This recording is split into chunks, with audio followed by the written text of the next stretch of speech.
You think you've seen hardship. You complain about a bad Wi-Fi signal, a slow commute, or the exorbitant price of your oat milk latte. But let me tell you, with every fiber of my being, if you, with your fragile constitution, your utterly untested immune system, and your absolute unshakable belief in constant, undeniable comfort, were magically, irrevocably zapped back in time to ancient Egypt for just one single, solitary, agonizing day, you would not merely struggle, you would not simply complain. You would likely collapse in a heap, gag until your stomach rebelled, weep uncontrollably from sheer despair, or fervently, desperately beg for the sweet, merciful release of death, long, long before the setting sun cast its impossibly long, foreboding shadows over the great silent temples. Because the romanticized land of pharaohs, of glittering gold, of monumental, awe-inspiring stone, was, for the vast, overwhelming majority of its inhabitants, not a picturesque tableau. It was a brutal, unforgiving crucible of relentless hardship, pervasive, inescapable filth, unyielding physical toil, and a constant, suffocating existential threat that permeated every moment of existence. Every single breath you drew was a gamble, heavy with dust and decay. Every drop of water you dared to drink was a potential poison. Every meager morsel of food was a gritty challenge. And every single interaction with authority, with anyone of higher status, was a treacherous minefield that could explode in your face with swift, utterly devastating and irreversible consequences. Your very being, your genetic code itself, molded by centuries of soft living, unparalleled safety, and absolute reliance on modern convenience, would be rendered utterly, pathetically alien and laughably unprepared for the raw, brutal, and unvarnished reality of ancient Egyptian daily life. Before we descend into this often uncomfortable, visceral truth, I implore you, tell me, where are you tuning in from tonight? Are you nestled in a cozy modern home, perhaps enduring a long soul-crushing commute, or simply seeking a moment of quiet, desperate reflection, hidden from the general chaos of life? Drop a comment below and let me know your location and the exact time. It's always fascinating to understand the diverse corners of the world from which you bravely join us on these uncomfortable journeys into the past. And if this kind of unvarnished storytelling, this stark illumination of forgotten realities, brings you even a sliver of peace, or at least provides a temporary distraction from the endless scroll of your modern anxieties, then a quick like and a heartfelt subscribe would be profoundly appreciated. Your engagement, your willingness to delve into these truths, truly helps us continue to unearth these often forgotten, profoundly uncomfortable stories. Alright, let's rip you from your cushioned existence, away from your filtered, purified water, your meticulously stocked refrigerator, and your climate-controlled sanctuary. Let's hurl you, headfirst, into the scorching, fly-infested, and relentlessly unsanitary reality of ancient Kemet, precisely at the moment the sun, a blazing, indifferent deity, begins its merciless, unyielding ascent over the eastern desert horizon. Challenge Mun, the absolute sensory and biological overload. Dawn to mid-morning, you wake up. But there's no plush memory foam mattress, no crisp, clean cotton sheets, no silently circulating air from your HVAC system. You are likely splayed out, uncomfortably, on a hard, unforgiving dirt floor, or perhaps on a thin, scratchy, pest-ridden mat woven crudely from reeds or palm fibers. This isn't just a matter of discomfort. It's a direct, intimate conduit to the raw earth, which means a direct, unhindered conduit to whatever teeming ecosystem of creepy crawlies, the fleas, the lice, the insidious bedbugs, the scurrying scorpions, the bold rats or mice decided to join you for the night, perhaps even sharing your meager sleeping space. You're sharing this cramped, stifling, windowless mud brick dwelling with your entire extended family, likely multiple generations under one roof, offering virtually no concept of privacy or personal space as you understand it. The air inside your unventilated, oven-like hut is thick, heavy, and stagnant, permeated with a complex, utterly nauseating symphony of scents: the sharp tang of unwashed bodies, the pervasive, cloying odor of stale cooking smoke, the acrid, unmistakable musk of damp earth, decaying organic matter, and the ever-present, pungent aroma of various animal droppings from any livestock kept nearby. It's an olfactory nightmare that would have your sophisticated modern nose recoiling in utter revulsion. Before you've even fully opened your eyes, the dry, oven-like heat is already a palpable, suffocating presence, radiating with oppressive intensity from every single mud brick wall, every surface, promising a long, brutal day of relentless, utterly debilitating torment. There's no gentle, indirect morning light filtering through blinds, just the harsh, aggressive, blinding glare of an Egyptian dawn, blasting directly through any open doorway or rudimentary cracks in the mud brick walls, searing your unshielded, sensitive modern eyes. Your body, meticulously accustomed to crisp sheets, precisely temperature-controlled environments, and meticulously purified circulating air, would instantly go into a profound, desperate state of shock. Your sweat glands would kick into frantic, futile overdrive, desperately trying to cool a body unequipped for this assault, and the dull, relentless throbbing ache of immediate severe dehydration would begin to hammer behind your temples. Your skin, used to gentle cleansers, soft towels, and hydrating moisturizers, would already feel clammy, gritty, and intensely itchy from the ever-present dust and insect bites. As you stumble outside, propelled by the sheer discomfort of your dwelling, the full, unmitigated symphony of outdoor stench hits you like a physical, suffocating blow.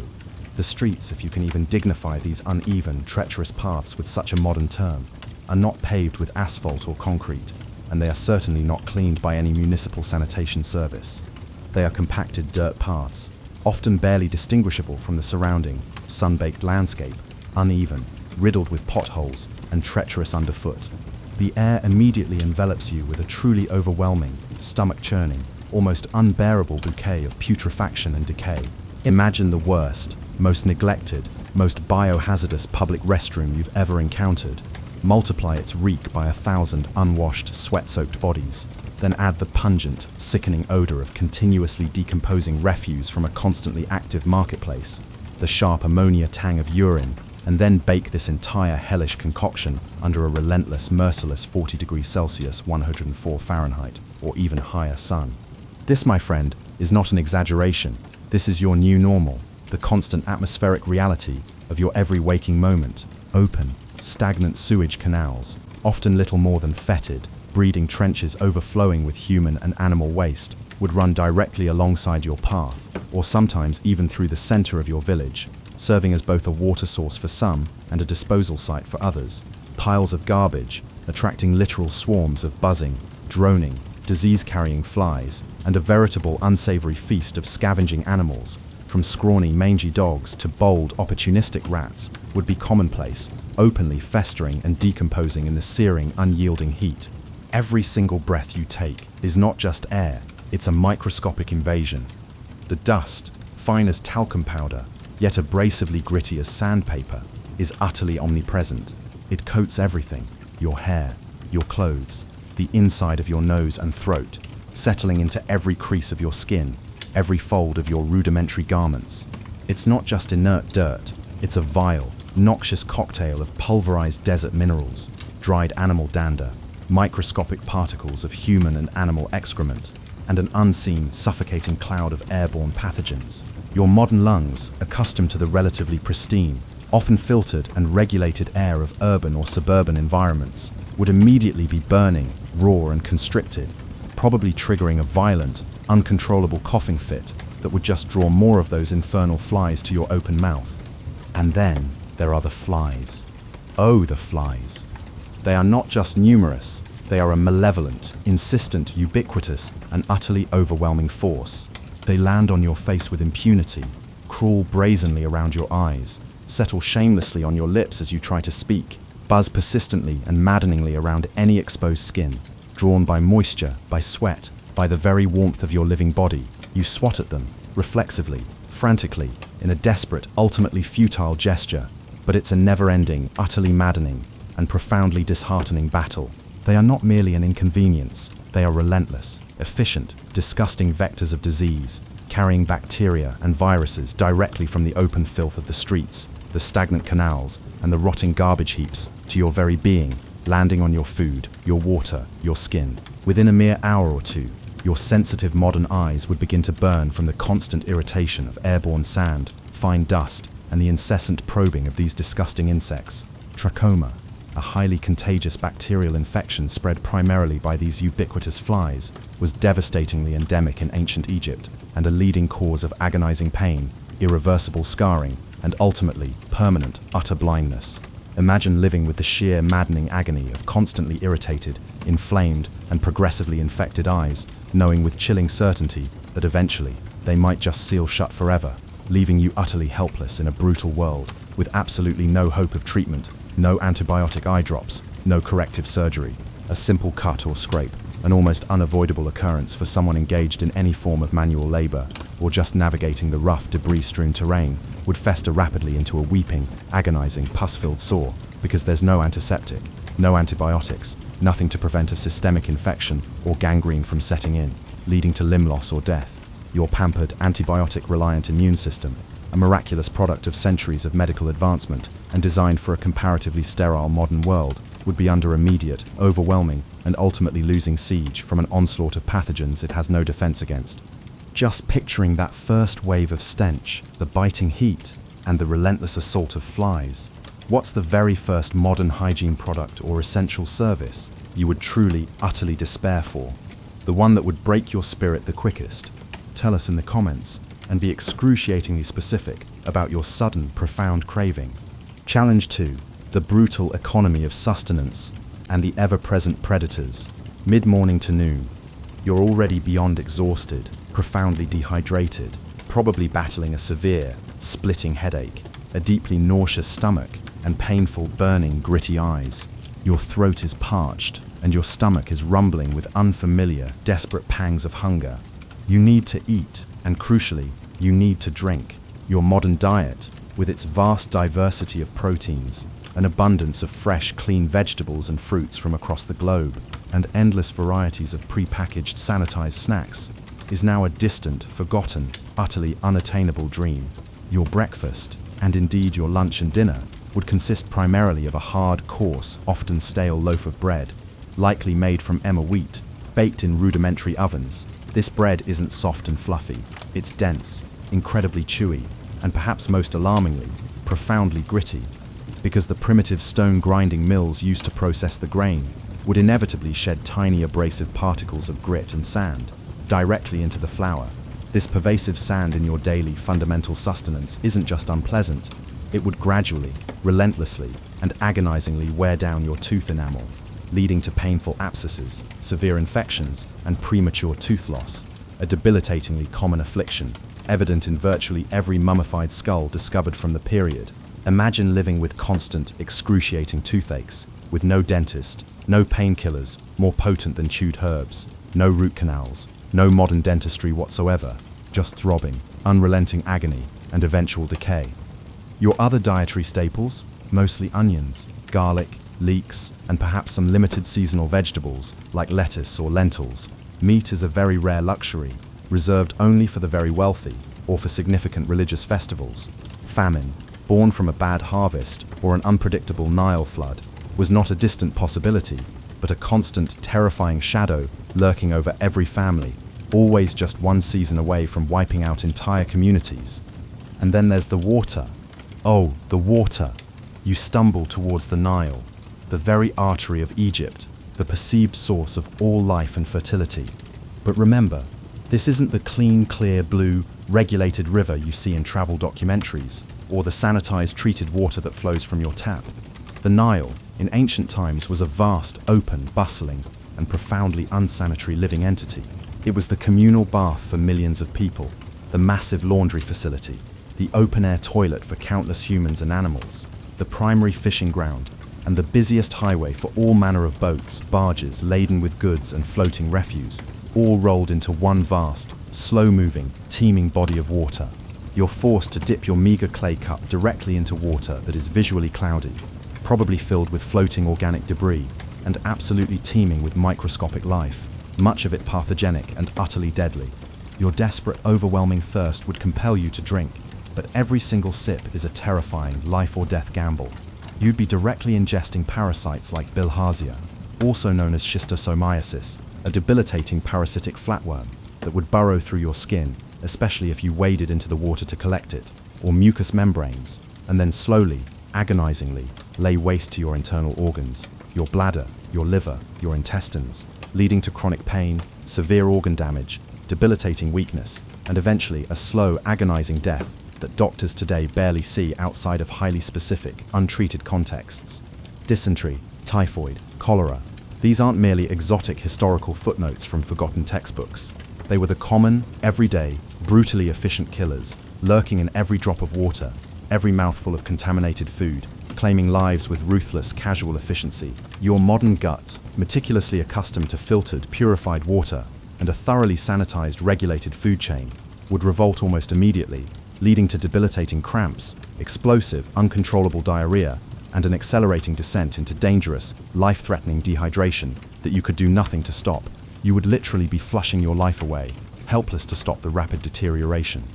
Beyond the relentless microscopic terrors, the natural world of ancient Egypt was actively, lethally trying to kill you at every turn. The very sand you walk on, the cracks in the sun-baked mud brick walls of your dwelling, the seemingly innocent reeds along the riverbanks, the cool shade of a rock outcrop, all could conceal highly venomous scorpions, their stings excruciatingly painful, causing agonizing muscle spasms, fever, severe swelling, and often proving fatal, especially for a body unaccustomed to such potent neurotoxins and with no accessible medical treatment beyond primitive poultices.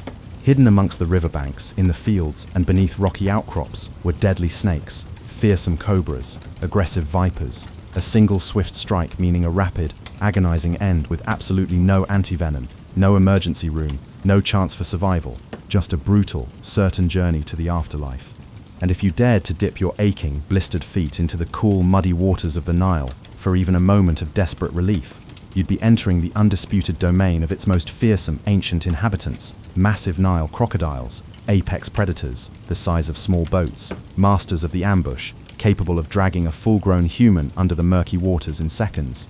And equally dangerous, though often overlooked, were hippopotamuses, surprisingly aggressive, fiercely territorial, and incredibly dangerous, responsible for more human deaths in Africa than any other large animal. They patrolled its banks and shallows, seeing a modern, helpless human as nothing more than a fleshy, easy snack. You absolutely needed the Nile for survival, for drinking, for agriculture, but approaching it was a constant, terrifying gamble.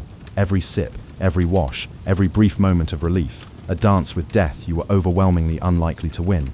Your modern instinct for personal safety, for controlling your environment, for trusting your surroundings, would be utterly, irrevocably shattered within minutes.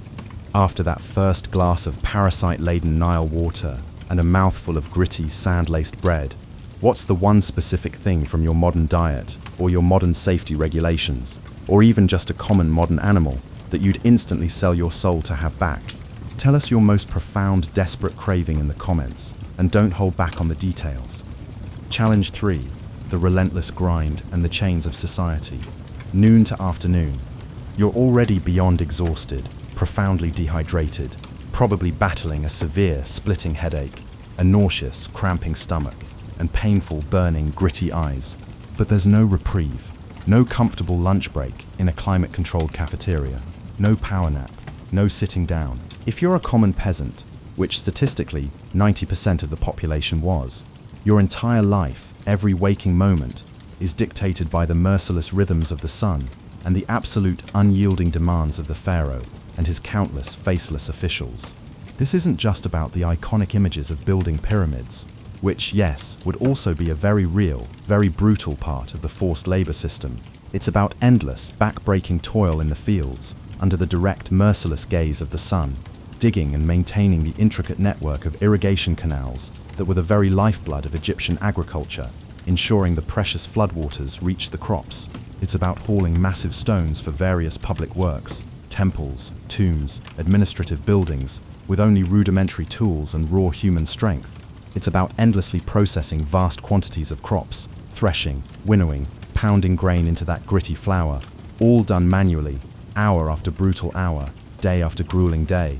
This is the infamous corvée system, mandatory, unpaid labor for the state, a fundamental, brutal, and inescapable pillar of Egyptian society. Your modern body, accustomed to climate control, ergonomic chairs, regular breaks, the luxury of a weekend, and the quaint concept of a work-life balance, would quickly and spectacularly break down under this relentless assault. Your muscles would scream in protest, seizing up in knots of pain. Your skin would blister, crack, and peel under the merciless, unfiltered sun, leading to agonizing sunburns that could easily become infected. Your very spirit would be irrevocably crushed under the sheer, unyielding weight of constant, unmitigated physical exertion. There were no labor laws, no unions to protect you, no concept of sick leave, and certainly no workers' compensation for injury or illness. If you faltered, If you collapsed from heat stroke, exhaustion, or a sudden illness, you'd be beaten. The overseers, brutal and efficient, carried whips made of hardened hide or braided plant fibers, and they used them without hesitation or mercy, seeing you as nothing more than a recalcitrant animal slowing down production. Your entire existence would be defined by relentless, unceasing physical exertion, often fueled by an inadequate, monotonous, and frequently contaminated diet. You are a mere cog in a vast, incredibly efficient, yet utterly unforgiving machine, expendable and easily replaceable. The very idea of personal freedom, of choosing your own path, of seeking social mobility, simply doesn't exist for you. You were born into a specific class, peasant, artisan, scribe, and you will, without exception, live and die in that exact same class, inheriting its burdens and its meager expectations. Your future is rigidly fixed from the moment of your birth, your choices are infinitesimally few, and your individual voice is utterly, brutally irrelevant, unheard in the vast, echoing halls of power. And your home life. You're not retiring to a spacious private apartment with modern amenities. Your mud brick house is likely tiny, incredibly cramped, and shared by multiple generations of your extended family, offering virtually no privacy or personal space as you understand it. The smoke from rudimentary cooking fires, often burning directly inside the dwelling, would fill the stagnant air, stinging your already irritated eyes and coating your lungs with particulate matter. There's no running water inside, no indoor plumbing, no toilet. Waste is collected in pots or simply carried out and dumped into communal pits, or directly into the streets or canals near your dwelling, adding to the pervasive stench and disease. Nights are not for solitary reflection or binge-watching your favorite shows. They are for huddling with your family, trying to conserve warmth in the relative chill that descends quickly after the sun dips below the horizon, or perhaps battling the relentless disease-carrying mosquitoes that thrive near the Nile and its network of canals. The constant sounds of your neighbors, their few animals, and the omnipresent chorus of insects would fill the night air, making genuine, restorative rest a constant, elusive struggle. What kind of physical labor or social restriction do you think would completely shatter your modern spirit first? The endless, brutal toil, the constant fear of the whip, or the absolute suffocating lack of personal freedom and privacy in your daily existence? Share your true raw breaking point in the comments. Challenge Poor, the mind's battle and the absolute justice. Afternoon to night. Beyond the overwhelming physical, environmental, and social horrors, the psychological burden of life in ancient Egypt would be nothing short of soul-crushing and utterly maddening for a modern mind. Every single aspect of your existence, from the food you eat to the work you do, from your birth to your meticulously planned death and journey into the afterlife, was meticulously dictated by a complex, omnipresent pantheon of demanding gods and a rigid, unforgiving social hierarchy.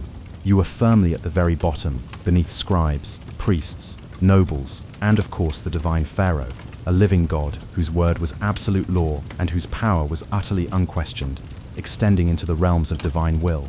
Your life, as an individual, held almost no intrinsic value beyond your labor, your reproductive capacity, and your mandated role in maintaining cosmic order, known as Ma'at. Your personal aspirations were irrelevant. Disobeying a law, or even seeming to show disrespect to an official, a priest, or anyone of higher social standing, could lead to swift, public, and incredibly brutal punishment. We're not talking about a fine, a stern lecture, or a brief jail sentence. We're talking about public flogging with multiple agonizing lashes that would tear the flesh from your back.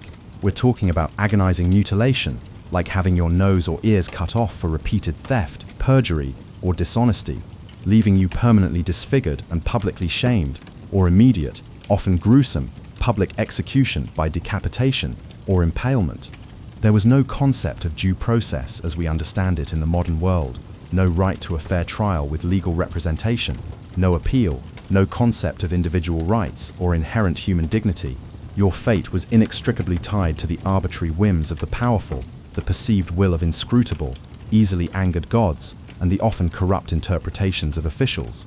Imagine living every single waking moment with the terrifying, suffocating knowledge that a single misstep, a misinterpreted glance, a word spoken out of turn, or simply being in the wrong place at the wrong time could end your life, agonizingly, publicly, with no recourse, no escape, no justice, and no one to mourn your anonymous passing.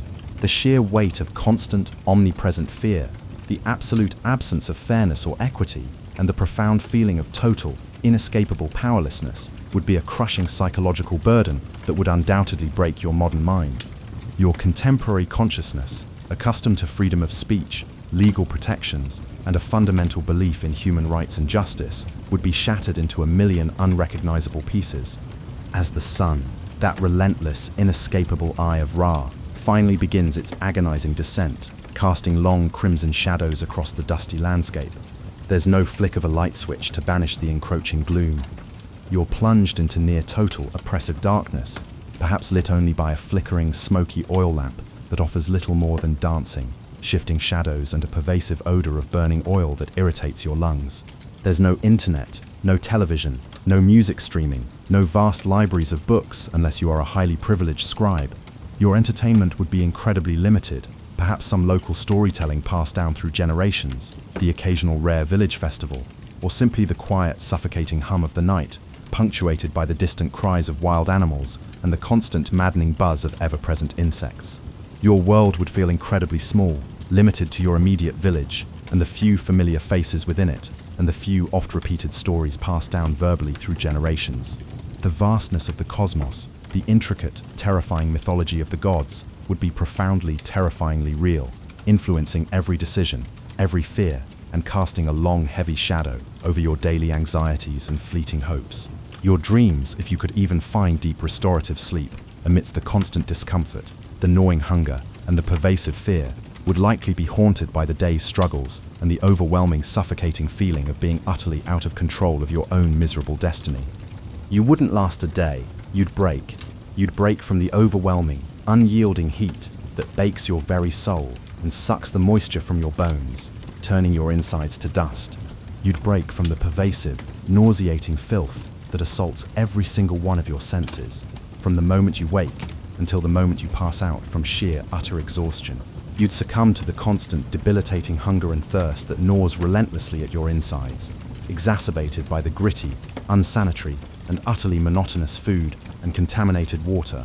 You'd be utterly destroyed by the relentless, back-breaking physical punishment of forced labor, a torment that would reduce your modern, untrained body to a quivering, useless mess.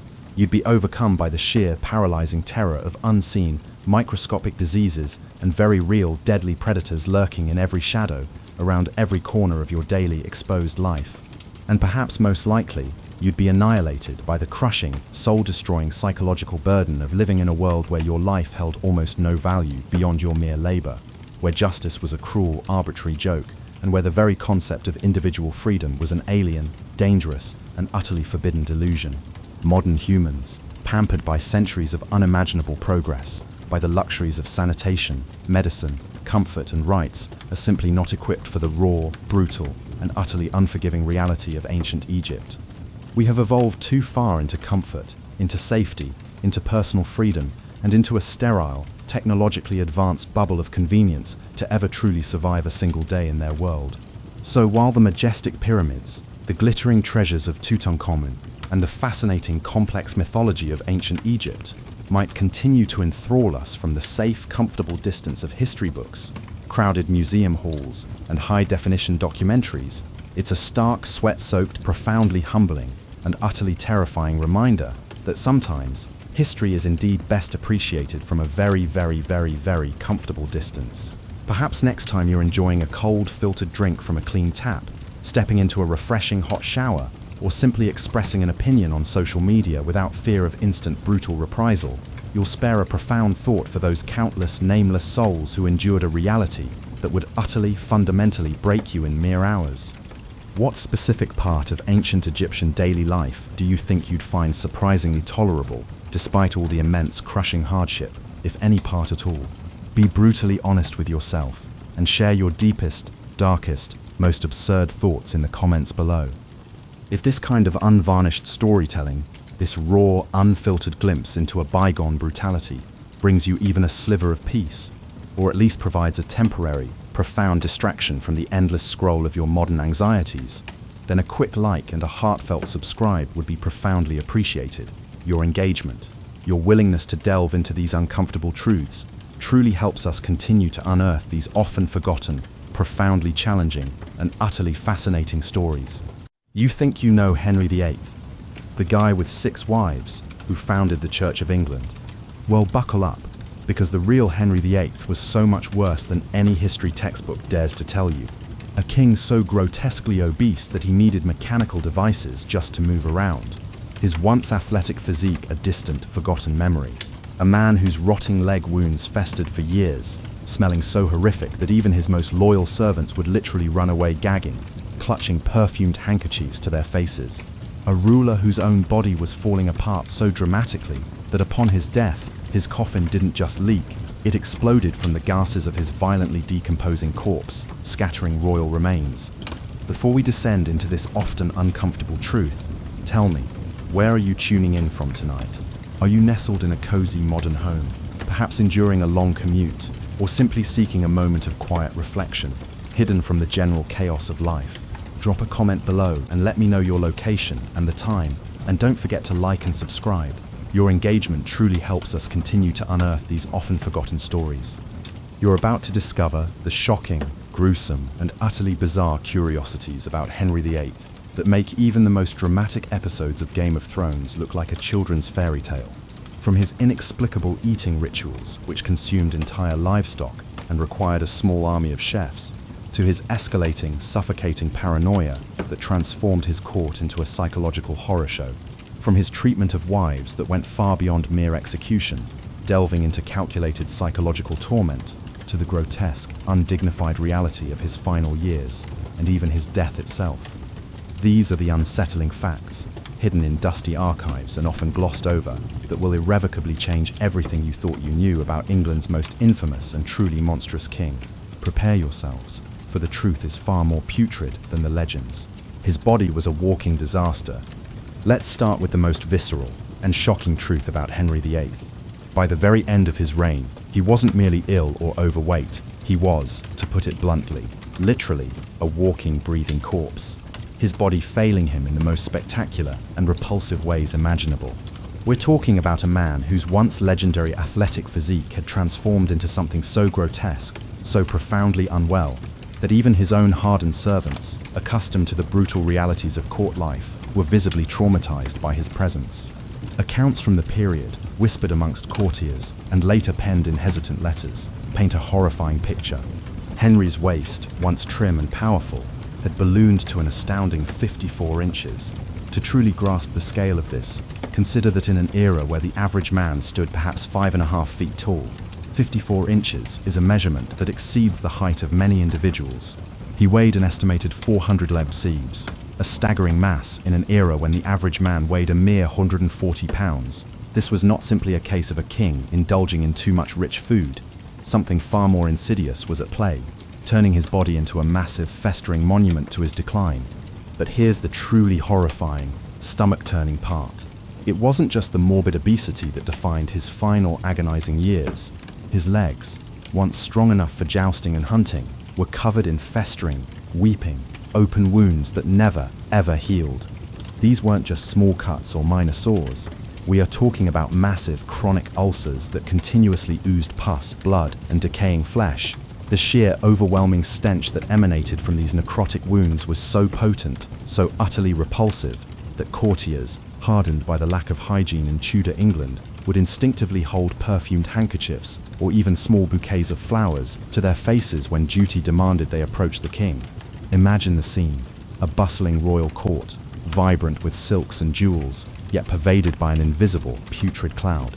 Some chilling historical accounts describe the stench as being detectable not just from across a room, but from several rooms away, infiltrating the very tapestries and furniture of the palace. The task of assisting the king with his daily dressing, which involved confronting these horrific lesions up close, was considered such a vile and dreadful duty that servants actually drew straws to determine who would be subjected to this form of literal punishment. To be in Henry's presence was to be assaulted by the putrefaction of his own living flesh. But wait, it gets even worse, delving into the realm of modern medical conjecture that casts Henry's later tyranny in a new, chilling light. Many contemporary medical experts, reviewing historical accounts and symptoms, now believe Henry suffered from a severe traumatic brain injury. This wasn't merely a bump on the head, it stemmed from a devastating jousting accident in 1536, where he was thrown from his horse and rendered unconscious for a harrowing 2 hours. In 16th century terms, to be unconscious for that long was to be practically dead, a brush with mortality from which he seemingly never fully recovered, at least mentally. This traumatic brain injury, speculate many historians and neurologists, likely caused profound and irreversible personality changes, offering a disturbing, yet perhaps partial explanation for his dramatic transformation. He devolved from the relatively charming, intellectual, and athletic young king of his early reign into the paranoid, capricious, rage-filled, and utterly merciless monster of his later years. You don't typically learn this in history classes, but beyond the brain injury, Henry also probably had a serious endocrine disorder called Cushing's syndrome. This condition, caused by prolonged exposure to high levels of cortisol, would perfectly explain his dramatic and rapid weight gain, his extreme and unpredictable mood swings, and crucially, those horrific, persistent leg ulcers that absolutely refused to heal. The irony was brutal. While Henry was obsessed with his legacy and his image, his body was in open rebellion, mirroring the chaos he inflicted on his kingdom. Adding to this medical horror, his own physicians, despite their knowledge, were so utterly terrified of his volatile temper that they wouldn't dare suggest he might be seriously ill, let alone imply that his lifestyle choices were contributing to his demise. Criticizing the king's health, or indeed any aspect of his person, was considered a direct act of treason, punishable by agonizing death. This left Henry surrounded by a sycophantic court, none daring to offer honest medical advice. And as if his physical decay wasn't enough, the man who claimed divine right to rule couldn't even control his most basic bodily functions. In his final, bloated years, royal attendants had the grim duty of carrying specially designed portable chairs everywhere he went. Henry could barely make it from one room to another without the indignity of having a bowel movement accident. This is the same tyrannical guy who, just years prior, had executed people for merely looking at him the wrong way, now reduced to a pathetic, dependent state, a grotesque parody of his former power. The wives had it even worse than you think. Everyone knows Henry VIII had 6 wives, and that 2 of them met their end on the executioner's block. It's a sensationalized part of history, often reduced to a catchy rhyme, but the terrifying reality of what those women endured goes far, far beyond a simple beheading or annulment. We're talking about a level of calculated psychological torture and manipulation that would make even the most depraved modern serial killers pause. Henry didn't just discard his wives, he broke them, publicly shamed them, and often forced them into unimaginable mental anguish. Take Anne Boleyn, perhaps the most famous of his executed queens. Before her beheading, Henry didn't just make a cold decision to eliminate her.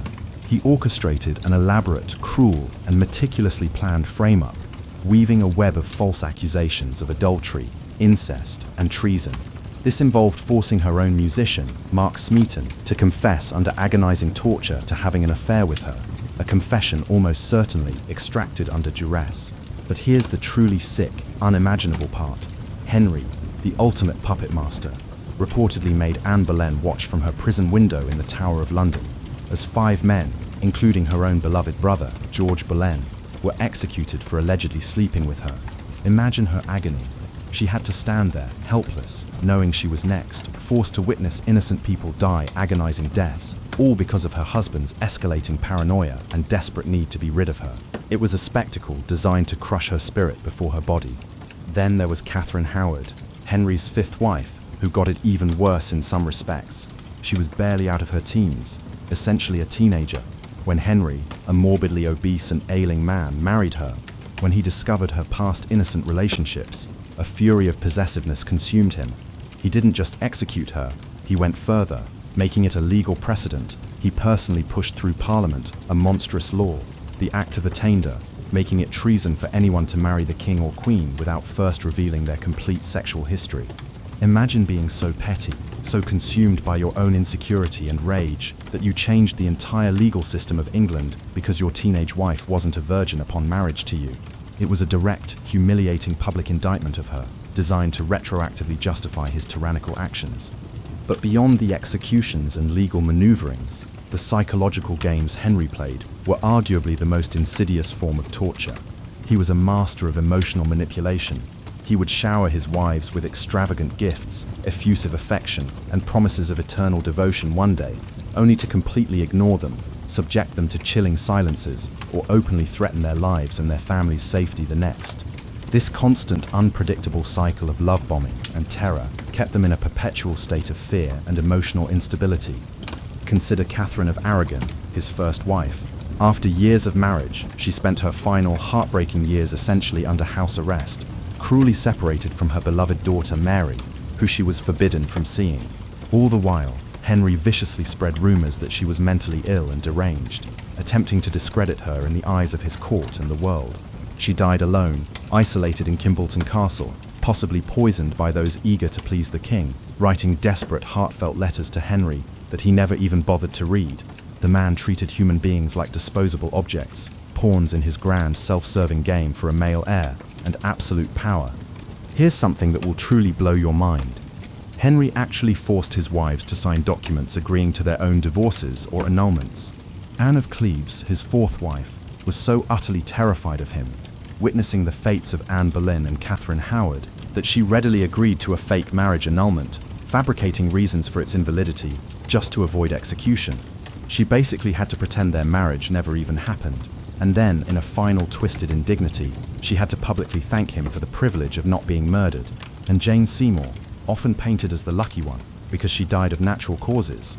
She died from complications after giving birth to Henry's longed-for son, Edward VI, but her death didn't bring solemn mourning from the king. Henry was already eyeing up his next wife, Anne of Cleves, before Jane's body was even cold. He waited a chilling exact 9 days after her funeral to start actively planning his next marriage. The man's profound lack of empathy, his perception of women as mere vessels for his dynastic ambitions, is truly sickening. And the worst part is that these women, trapped in a patriarchal society, had absolutely no escape. Divorce wasn't an option for them. Running away meant certain death and public dishonor, and fighting back meant not just your own brutal execution, but potentially the complete destruction of your entire family and lineage. Their lives were a terrifying gamble at the hands of a volatile king. His eating habits were absolutely insane. If you think modern competitive eating contests are crazy today, wait until you hear about the sheer mind-boggling scale of Henry VIII's daily food consumption. This man didn't just eat like a king, he ate like he was actively trying to single-handedly cause a famine across his entire kingdom. Modern estimates, based on detailed court records, suggest Henry consumed roughly 5,000 calories per day, an absolutely enormous amount for anyone. For context, that's more than double, sometimes triple, what an active adult male should consume, even one engaging in rigorous physical activity. And remember, this guy could barely walk by the end of his life. His diet was a grotesque monument to his unchecked gluttony, and a significant contributor to his enormous weight and failing health. But the sheer quantity of food wasn't even the weirdest, most fascinating part. It was what he ate and how he ate it that reveals the depths of his eccentricities and paranoia. A typical meal for Henry wasn't just a few courses. It was a lavish, over-the-top feast that could include an entire roasted pig, multiple whole chickens, several types of exotic and local fish, mountains of heavy, rich bread, and enough wine to metaphorically float a small boat. His royal kitchen staff, a staggering army of culinary professionals, prepared over 800 different dishes every single day just for his household, with Henry personally sampling dozens of them at each meal. The royal kitchens, a sprawling complex, employed over 200 people working around the clock: butchers, bakers, brewers, cooks, scullery maids, all dedicated solely to keeping up with his insatiable appetite and the demands of royal feasts. But here's where it gets truly bizarre, dipping into the realm of medieval superstition and royal ego. Henry was convinced that certain foods had magical, almost alchemical properties that would enhance his royal attributes. He genuinely believed that eating swan would make him more graceful and majestic, befitting a king. Consuming massive amounts of venison and other wild game, particularly deer, he thought would make him a better, more formidable hunter. And most comically, he was convinced that gargantuan quantities of oysters would enhance his performance with his wives, particularly for producing a male heir. So he'd gorge himself on these specific power foods in truly massive quantities, almost like some kind of medieval superfood obsession, believing they were essential to his royal vigor, despite all evidence to the contrary from his rotting health. The man also had the strangest, most theatrical eating rituals. Born out of his overwhelming paranoia, every single morsel of food that was destined to enter Henry's royal mouth was first tasted by multiple servants, acting as dedicated food tasters meticulously checking for poison. This was a common practice among monarchs, but Henry took it to an extreme. Get this, he was so profoundly paranoid that he required his food tasters to wait a full 30 minutes after consuming a portion of his meal before he would even touch anything himself. This was to ensure they didn't suddenly drop dead from some kind of slow-acting poison. Henry's meals were, therefore, not just meals, they were elaborate, drawn-out theatrical performances. He'd eat in front of hundreds of courtiers, silent witnesses to this ritual, and the entire process could take up to 4 hours. Imagine sitting there, respectfully, watching this massive, increasingly immobile, and rotting king slowly work his way through enough food to feed a small village, all while pretending this was perfectly normal, even majestic, royal behavior. You don't typically learn this in history classes, but Henry actually banned certain foods from his court, not because they were unhealthy or scarce, but because he thought they were utterly beneath his royal status. Common people's food, like humble turnips, simple barley, or even plain vegetables, were literally illegal at his table. This was despite the fact that a more balanced diet, including such simple fare, probably would have been infinitely better for his health than the mountains of rich fatty meat and sugar he consumed daily. The truly insane part is that even as his body was literally falling apart from the consequences of his diet, even as the ulcers on his legs became an open testament to his internal decay, Henry compulsively kept eating more and more, convinced in his delusional royal mind that his divine status somehow made him immune to the mundane consequences of his gluttony. The paranoia that ruled an empire. Henry VIII's paranoia wasn't just your typical trust-no-one attitude, a mere side effect of power.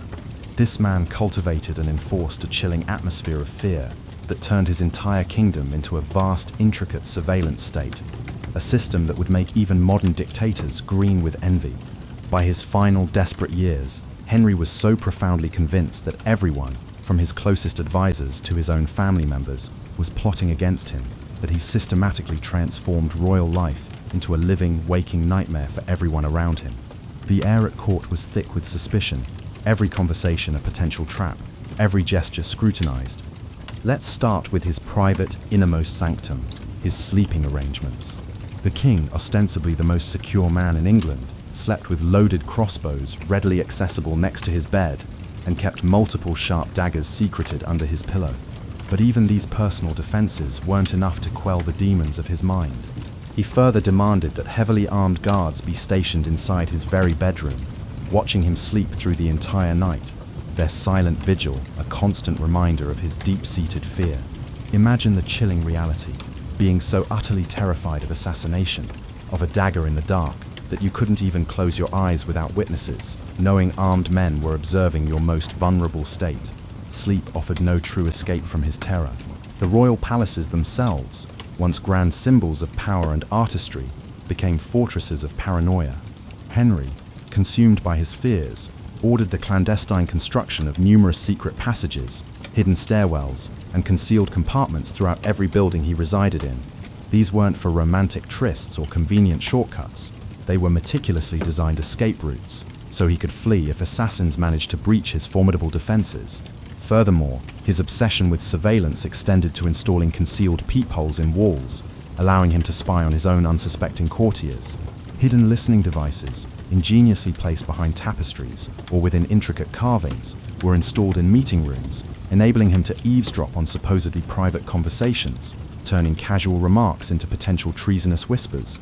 But here's where it gets truly insane, spiraling into a Kafkaesque nightmare of suspicion. Henry created an entire multi-layered network of spies, whose primary job was to spy on his other spies. He had informants watching his informants, who were in turn watching more informants, creating this twisted, self-devouring web of surveillance where absolutely nobody knew who they could truly trust. Court life became a psychological horror show, a constant tightrope walk where saying the wrong thing, or even an innocent facial expression interpreted incorrectly by the wrong person, could literally get you executed for treason. The fear of false accusation was as potent as the fear of genuine conspiracy. His food paranoia, already touched upon, reached absolutely ridiculous, almost theatrical levels. Not only did he have multiple food tasters for every dish, but he required his meals to be prepared in completely sealed kitchens, veritable fortresses within the palace, with armed guards meticulously watching every single step of the cooking process. the salt, the spices, even the water used in his meals. Everything had to be tested by different trusted individuals, forming a complex chain of command designed to prevent his poisoning. He was so utterly convinced that someone somewhere would attempt to poison him that the simple act of eating a meal became a meticulously planned military operation, a daily battle against an unseen enemy. The man's suspicion even extended to his own blood. He notoriously suspected his own children of plotting against him. He had spies placed to watch Princess Mary and Princess Elizabeth, his own daughters, even when they were young and powerless, because he was consumed by the delusional belief that they were actively planning to overthrow him. These were mere children, vulnerable and dependent, and he treated them like hardened enemy agents in their own home, eroding any familial trust or affection. Henry's paranoia got so extreme that it transcended reality. He started executing people for crimes they hadn't even committed yet, or crimes that existed only in his fevered imagination. He'd order someone killed because he allegedly dreamed they had betrayed him, or because a sycophantic courtier, eager to gain favor, suggested they might be disloyal in the future. The infamous Tower of London was constantly full of people whose only discernible crime was simply existing near Henry while he was in one of his increasingly frequent, terrifyingly paranoid moods. The truly terrifying part, the contagion of fear, is that Henry's paranoia was so potent, so pervasive, that it infected his entire court. Nobles started spying on each other, turning friend against friend, family member against family member. Servants, desperate for survival or imaginary rewards, betrayed their masters based on flimsy suspicions, and everyone lived in constant palpable fear that they'd be the next arbitrary victim of the king's increasingly delusional and murderous suspicions. Death couldn't even stop the chaos. You'd think Henry VIII's tyrannical reign of terror, his endless cruelty and self-inflicted misery, would finally end with his death, bringing a semblance of peace to those around him. Right? Wrong. This man was so utterly committed to being a complete disaster, a force of unprecedented mayhem, that even his decaying corpse managed to cause absolute stomach-churning chaos. His very passing was a final grotesque act in his lifelong drama. Let's start with his agonizing final weeks. Henry, having ballooned to an unimaginable size and crippled by his festering leg wounds, was so massive that he literally couldn't walk on his own. His strained servants had the Sisyphean task of carrying him everywhere, employing a specially designed reinforced chair with an intricate system of pulleys and wheels. But here's the truly disgusting, unforgettable detail. His chronic leg wounds had become so profoundly infected, so utterly gangrenous, that pieces of rotting, putrefying flesh would literally fall off his body as his attendants laboriously moved him from room to room. Servants, often gagging, had the grim duty of following behind him with cloths and buckets to clean up the chunks of decomposing king that dropped onto the palace's ground floors, leaving a trail of decay in his wake. His actual death scene, on January 28, 1547, was like something ripped straight from a horror movie. Henry's body had swollen to such grotesque, unnatural proportions that his skin was stretched taut and shiny, almost bursting. The stench of his decay was so overwhelming, so viscerally repulsive, that even his hardened doctors, who were intimately familiar with the brutal realities and putrid horrors of medieval medical practices, had to periodically leave the room to vomit, unable to bear the reek. When he finally drew his last rasping breath, such was the fear and revulsion he inspired, that nobody wanted to get close enough to officially confirm he was truly, irrevocably dead. They kept their distance, waiting, almost hoping, for his torment to finally cease. But wait, it gets so much worse, reaching levels of the absurdly macabre. Henry's body, already enormous, became so bloated with the gases of internal decomposition, the natural, but in his case amplified, processes of putrefaction, that his specially constructed coffin had to be additionally reinforced. They had wrapped his massive corpse in layers of heavy lead sheets and meticulously sealed it within multiple robust wooden boxes, thinking, foolishly, that this elaborate containment would finally manage the inevitable, horrifying mess. They were spectacularly, utterly wrong. During the lengthy funeral procession, a solemn, dignified journey from London to his final resting place at Windsor Castle, something absolutely unbelievably grotesque happened. The coffin, despite all its reinforcements, literally exploded. The immense pressure generated by the gases from Henry's rapidly decomposing body built up to such an unbearable degree that the lead lining burst open and rotting royal remains, liquefied and gaseous, splattered violently all over the inside of the hearse, seeping out onto the road. The accompanying smell was so horrific, so profoundly nauseating, that the entire funeral procession, a meticulously planned royal spectacle, had to come to a grinding halt, while frantic servants, gagging and retching, cleaned up the putrid mess with buckets and rags. It was an utter public indignity. Here's a detail that will haunt your dreams and firmly cement the ignominy of his end. As the procession moved on, leaving behind the gruesome scene, hungry, scavenging dogs were reportedly seen licking up the actual, decomposing remains of Henry VIII that had leaked from his shattered coffin onto the muddy country road. The man who had proclaimed himself to rule by divine right, who wielded absolute power, executed his wives, and terrorized his court, ended up as literal dog food on a common highway, a final, brutal irony for a life lived with such unbridled arrogance. Even his burial became a disaster. They had to dig his grave extra wide to accommodate the massive coffin and its lead-encased contents. But the ground beneath the chapel kept collapsing under the immense weight. The soil simply couldn't support the sheer tonnage of all that lead and rotting flesh, leading to multiple frustrating attempts just to get the king's remains into the ground and keep them there, a final act of rebellion from the very earth itself. The chaos, however, didn't end with his burial. For years afterward, strange noises and terrible smells were reportedly heard and detected coming from Henry's tomb.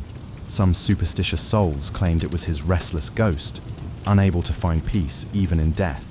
More grounded historians, however, suggest it was probably just more gases continuously escaping from his still, slowly, horrifically decomposing remains, a lingering, putrid reminder of the tyrant beneath the chapel floor.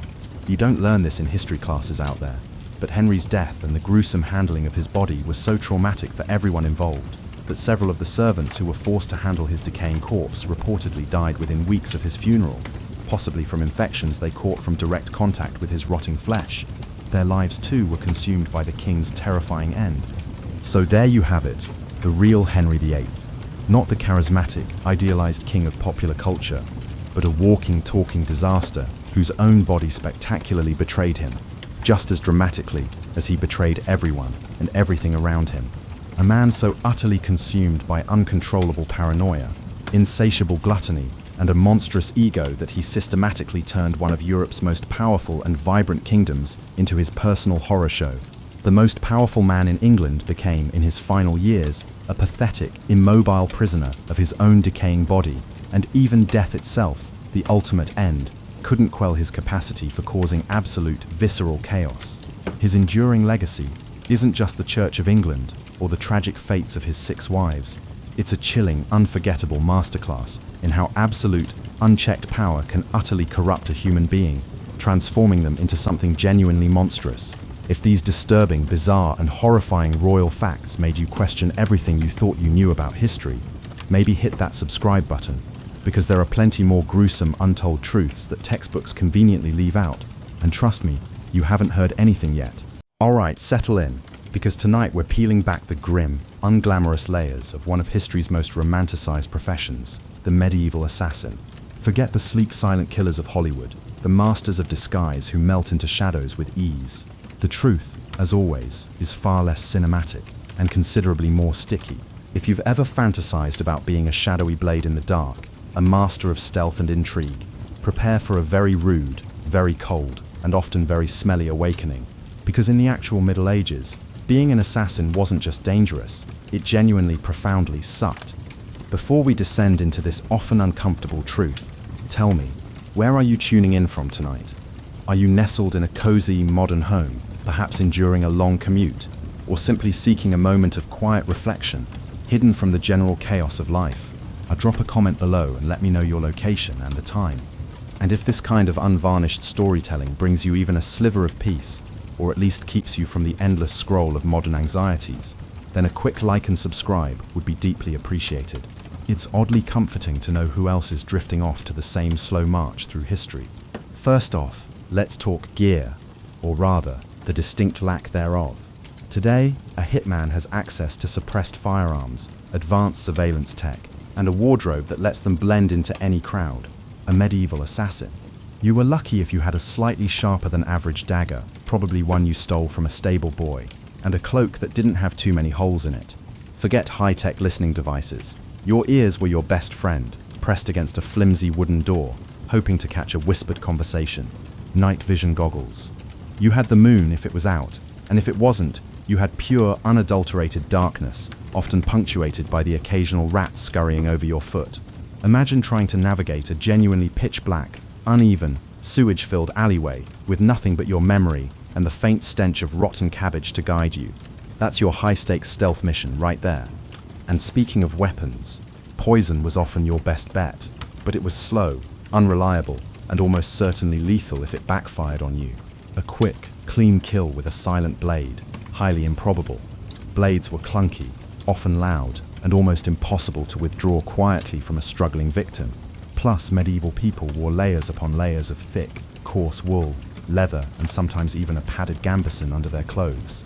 Stabbing someone effectively meant a deep, powerful thrust that would probably make more noise than you wanted and leave you covered in more fluids than you'd care to think about. Your silent kill would likely involve a lot of grunting, squelching, and the kind of frantic flailing that would alert anyone within earshot. There were no sleek garrots. You were probably just using a piece of rope, hoping your victim didn't wriggle too much or suddenly have a remarkably strong neck. And if your primary weapon was a crossbow, good luck reloading that thing quickly, or doing so without making enough noise to wake the entire castle guard. Being an assassin in the Middle Ages wasn't about being cool, it was about being desperate, clumsy, and often extremely visible.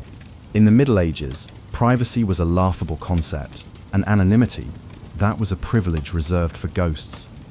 This was a world where everyone knew everyone, and a stranger was about as subtle as a dragon at a tea party.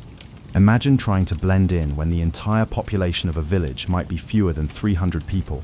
You walk into town, and immediately, every single pair of eyes is on you. Who's that? Where'd they come from? What do they want? You stuck out like a sore thumb because you weren't known. You didn't have an established trade, and you likely smelled different from the local population. People lived in small, tightly knit communities, and any new face was scrutinized, gossiped about, and very likely reported to the local lord or watchman. There were no elaborate disguise kits. You couldn't just throw on a wig and a fake moustache.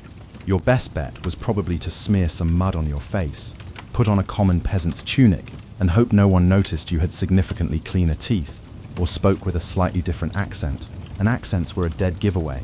Regional dialects were so distinct that you could tell within a few words exactly where someone came from. Try infiltrating a noble's household in the south. When you have a thick northern burr, you'd be lucky to get past the stable boy without raising suspicions. Information traveled by word of mouth, and rumors spread like wildfire, often faster than any actual assassin could move. If you had a target, chances are their servants, guards, and even their laundress knew every single one of their habits, every secret passage, every vulnerable moment. Trying to stalk someone was less about silent observation, and more about trying not to get caught lurking by a suspicious milkmaid with a very loud dog.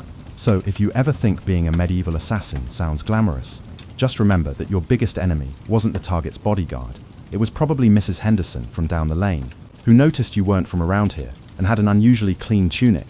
If you thought modern travel was a pain, try being a medieval assassin. Forget sleek trains, comfy planes, or even a reliable horse. Your options for getting to your target were essentially walking, or maybe riding a very tired, very slow donkey, and neither of those options screamed covert operative. Roads were little more than muddy tracks, often riddled with potholes, big enough to swallow a small child, and almost always infested with bandits, disease, and the general misery of the elements. Imagine having to trek 50 miles on foot through rain, mud, or snow, all while carrying your crude tools of the trade, trying to look inconspicuous while simultaneously smelling like a week-old badger. You arrived at your destination not like a shadowy figure of death, but like a perpetually exhausted, probably feverish, and definitely very muddy vagrant. Travel by sea wasn't much better. Small, rickety boats susceptible to storms, seasickness, and even pirates. And unless your target was on a small island, the ship was only going to get you so far anyway. You'd still have to disembark and embark on the long, grueling overland trek. And this was all before you even thought about the logistics of the job. You couldn't just pop into a supply store for a new rope or a better dagger. Everything had to be carried, scavenged, or made by hand, often in secrecy. Imagine trying to fashion a specialized tool in a dingy, shared inn room without alerting the innkeeper who's already eyeing you suspiciously because you're a stranger who pays in slightly too many silver coins. The sheer unpredictability of medieval life added another layer of misery. A sudden plague outbreak could quarantine an entire town, trapping you miles from your target. A surprise feudal war could make roads impassable, or worse, get you conscripted into the nearest army. And if you needed to cross a river, hope there was a bridge, because swimming in medieval clothing was a quick way to drown, and building a raft was a rather noisy affair. So, while modern assassins hop on a private jet, their medieval counterparts were just trying not to get dysentery while trudging through a field, praying they reached their target before their shoes disintegrated. It was less about precision and more about sheer, brutal, foot-blistering endurance. Okay, let's talk about the pervasive, inescapable, soul-crushing filth of the Middle Ages. If you're a modern assassin, you probably have a clean suit, access to hot showers, and a personal hygiene routine that doesn't involve rubbing yourself down with a handful of sand. A medieval assassin? You were perpetually, profoundly, and aromatically unclean. Clean water was a luxury, and bathing was a rare, sometimes annual event. Imagine trying to maintain a discreet profile when you consistently smell like stale sweat, wood smoke, unwashed wool, and whatever sewage you accidentally stepped in last Tuesday. You weren't a phantom in the night. You were a walking, breathing, rather pungent olfactory assault. And with this pervasive lack of hygiene came the omnipresent threat of disease. You're trying to sneak into a castle, but you've got a raging case of dysentery, or perhaps a severe toothache that's making your eye twitch uncontrollably. Or maybe you're just riddled with fleas, which not only make you incredibly itchy, but could also transmit a host of lovely medieval maladies. Sneezing fits or uncontrollable coughing could compromise your entire operation. And if you got sick, forget about a discreet recovery period in a private clinic. You'd be stuck in a filthy, crowded inn, hoping you didn't die before you even had a chance to complete your contract. Getting a cut or a minor injury was also a death sentence. No antibiotics, no sterile dressings. A simple scratch could quickly become a festering, gangrenous limb that either killed you slowly or necessitated a brutal, non-anesthetized amputation by the local barber surgeon. Even trying to hide was a smelly affair. Medieval castles, while impressive, were not bastions of cleanliness. They were bustling, crowded, and perpetually reeked of unwashed bodies, animal waste, cooking fires, and stale food. If you tried to hide in a pantry, you'd smell like old cheese. If you tried to hide in the stables, you'd smell like horse dung. And if you were trying to blend in with common folk, you'd eventually smell just like them, which meant everyone smelled pretty terrible. So the idea of a medieval assassin gliding silently and scentlessly through the night, pure fantasy. More likely, they were a shuffling, wheezing, itching figure, leaving a faint but unforgettable trail of medieval funk in their wake, and that, more than any guard dog, might have been their undoing. Imagine for a moment that against all odds, you've somehow managed to pull off the impossible. You've slipped into the heavily guarded castle, avoided the suspicious stable boy, navigated the unlit, sewage-filled alleys, and somehow, miraculously, completed your dark deed. Now what? There's no extraction team, no sleek getaway car waiting with the engine running, no clean, unmarked passports and a new identity in a sunny foreign land. Your escape plan, in the Middle Ages, was pretty much the same as your entry plan. Run like hell, on foot, through those same sewage-filled alleys and hope you don't get caught. Being caught was arguably worse than dying. There were no polite arrests, no Miranda rights, no reasonable bail. If you were apprehended, your future involved a swift, brutal interrogation, likely involving a variety of unpleasant medieval torture devices. They weren't looking for a confession. They were looking for names, for who hired you, and for every possible bit of information they could extract before you finally, mercifully expired. Torture in the Middle Ages was less about information gathering and more about public spectacle and a demonstration of absolute power. And even if you survived the interrogation, your fate was sealed. Public execution was the norm, hanging, beheading, disembowelment, or worse, often in front of a cheering crowd, eager for entertainment. Your reputation wouldn't be as a legendary phantom, it would be as the latest example, hanging from the gibbet outside the city gates, a grim warning to anyone with similar ideas. And the aftermath, even if you escaped, life on the run, you couldn't just disappear into a new city and start over. Your face, even if you were just a lowly peasant, would eventually become known, word would spread, rewards would be offered, Every farmer's wife and innkeeper would be looking at you sideways. You were perpetually hunted, forever looking over your shoulder, unable to form lasting connections or truly trust anyone. Your life would be one of constant paranoia, loneliness, and poverty, always on the fringes of society. So while the romanticized assassin gets to enjoy their ill-gotten gains in a hidden lair, the medieval reality was a life of grim, solitary misery, culminating in either a brutal death or a lifetime of fear.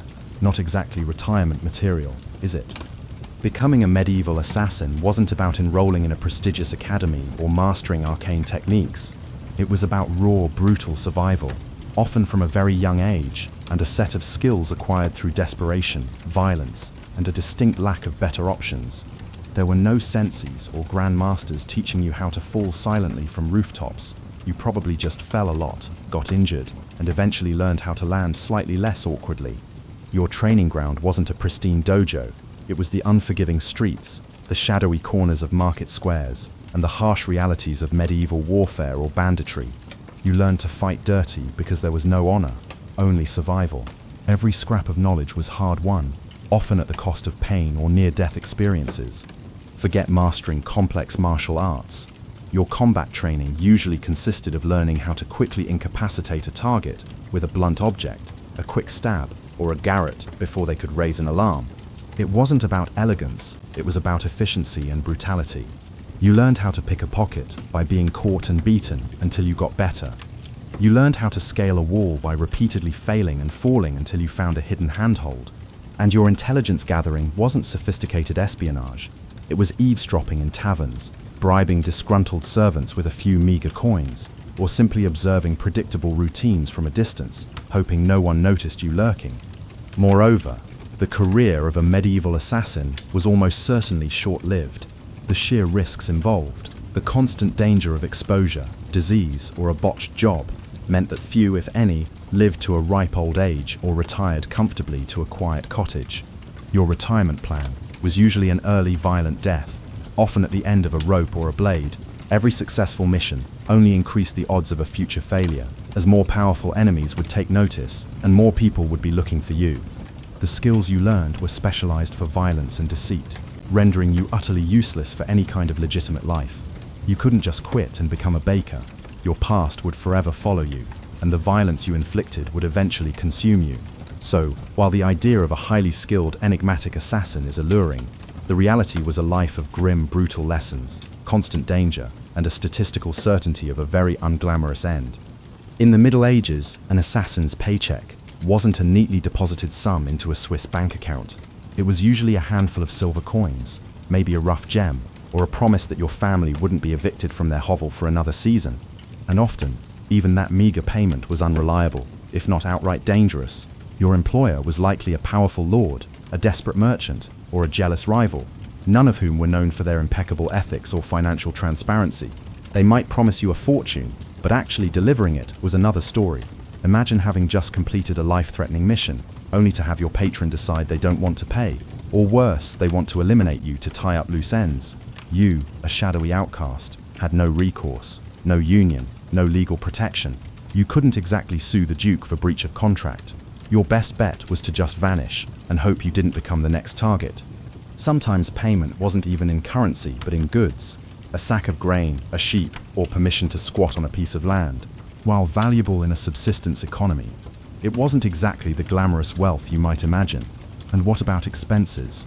You had to buy your crude tools, pay for your miserable lodgings in flea-infested inns, and maybe even bribe a guard or two. All of this came out of your own meager earnings, which meant you were probably perpetually living on the brink of poverty, despite the high-stakes nature of your work. It was a vicious cycle. Risk your life for unreliable pay, which barely covered your meager living expenses, pushing you to take on yet another dangerous job just to survive.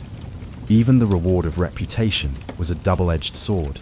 Becoming known as an effective assassin might get you more contracts, but it also painted a giant target on your back. You were a valuable but dangerous commodity. Everyone wanted to use you, but nobody wanted you around for long.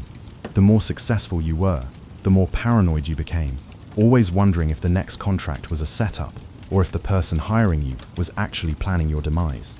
So, while the romanticized assassin accumulates wealth and prestige, the medieval reality was a life of constant financial precarity, unreliable employers, and the very real danger that your reward might be your own brutal demise.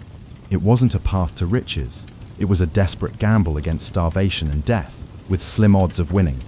Beyond the physical dangers and the lack of decent amenities, being a medieval assassin exacted a brutal toll on the mind. Forget the stoic, emotionally detached killers of fiction.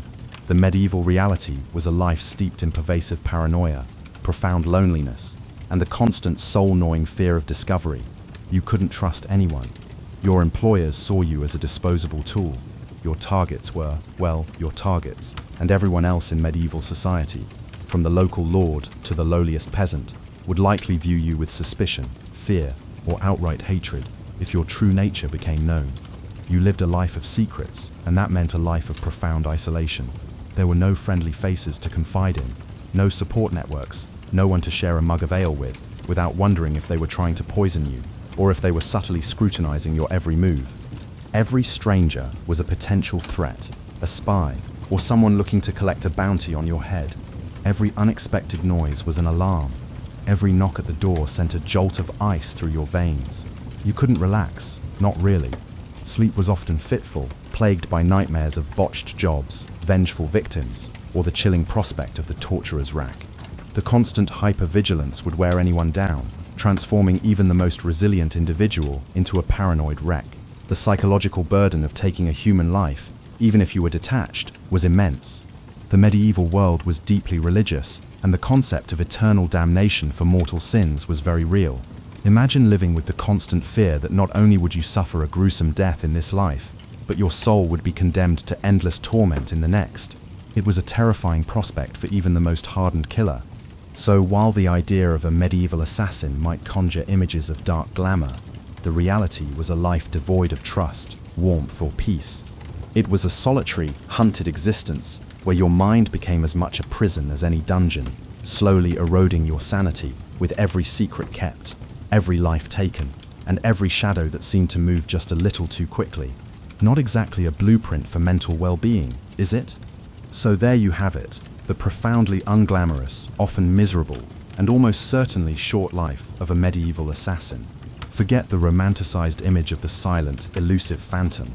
The reality was a perpetually dirty, ill-equipped, socially isolated individual trudging through mud, smelling vaguely of stale sweat and fear, constantly battling fleas and dysentery, and perpetually looking over their shoulder. They didn't glide through shadows, they stumbled through pitch-black alleys. They didn't wield elegant silence blades, they used crude daggers and hoped for the best, and they certainly didn't retire to a life of luxury. Their retirement plan usually involved a very public, very painful demise, or a lifetime of poverty and paranoia on the run. Being an assassin in the Middle Ages wasn't a path to power or prestige. It was often a last resort, a desperate, miserable gamble for survival in a brutal world that offered few other options. It was a life lived on the fringes, shrouded not in mystery, but in the pervasive stench of medieval filth and the constant nagging fear of discovery. So the next time you watch a movie and see a medieval assassin effortlessly dispatching guards and disappearing into the night, just remember the very real, very smelly truth, and be profoundly, immensely grateful for things like indoor plumbing, antibiotics, and not having to bank your fire every single night to avoid freezing to death, because compared to them, you're practically living in a palace. When you think of medieval life, you might easily conjure images of jousting knights, grand feasts in castle halls, or merry fairs with wandering minstrels. But for the average medieval peasant, especially when the biting winds of winter began to howl, reality was a far grimmer affair. Winter wasn't just a season, it was an annual, brutal test of endurance, a relentless assault that didn't believe in second chances. Every dawn that broke, revealing you still breathing, and with all your extremities accounted for, was considered nothing short of a minor miracle, perhaps worth celebrating with a slightly less frozen turnip for breakfast. Surviving a medieval winter wasn't about finding comfort, it was about gritting your teeth, piling on every piece of scratchy cloth you owned, huddling close to whatever source of warmth you could find, and praying you didn't wake up with icicles dangling from your eyebrows. And the true adventure of mere survival, it was just beginning. Before we descend into this often uncomfortable truth, tell me, where are you tuning in from tonight? Are you nestled in a cozy modern home, perhaps enduring a long commute, or simply seeking a moment of quiet reflection, hidden from the general chaos of life. Drop a comment below and let me know your location and the time. And if this kind of unvarnished storytelling brings you even a sliver of peace, or at least keeps you from the endless scroll of modern anxieties, then a quick like and subscribe would be deeply appreciated. It's oddly comforting to know who else is drifting off to the same slow march through history. If you ever thought your modern apartment was drafty because a window doesn't quite seal properly, medieval peasants would likely scoff and ask for a word. Their homes weren't just drafty, they were, to put it politely, very enthusiastic wind tunnels with a roof. Most peasant houses were constructed using what historians euphemistically term wattle and daub. Translation: a rudimentary framework of interwoven sticks and branches, crisscrossed like a giant haphazard basket. This skeletal structure was then smeared, lovingly if you can believe it, with a charming and surprisingly effective mixture of mud, straw, and animal dung. Yes, dung. They weren't trying to be intentionally gross. Animal dung was readily available, cheap, and possessed excellent binding and insulating properties. These walls, no matter how thickly or lovingly smeared, stood little chance against a proper, raging winter storm. The cold wind, an omnipresent and malevolent force, found every minute crack, every tiny gap, every imperceptible crevice, and gleefully danced its way into the single-room homes, swirling around and making absolutely sure you never got too comfortable. Privacy? Absolutely not. Warmth? Not really. Character building? Oh, most definitely. And then there were the roofs. Often made of thatch, these roofs certainly looked picturesque in summer. But after a few relentless months of rain, snow, and brutal winds, they sagged, leaked incessantly, and occasionally offered an unwelcome, feathery entrance to local wildlife.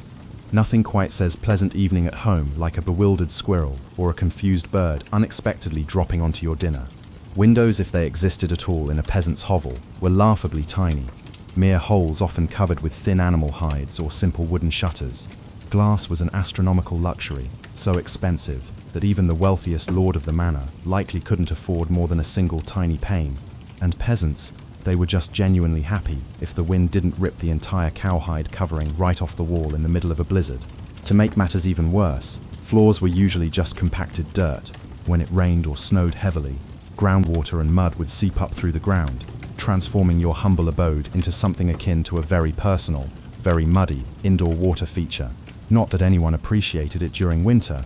Every step inside your own home could feel like trudging across a frozen marsh, the cold seeping up from below, assaulting you from above, and infiltrating from every side.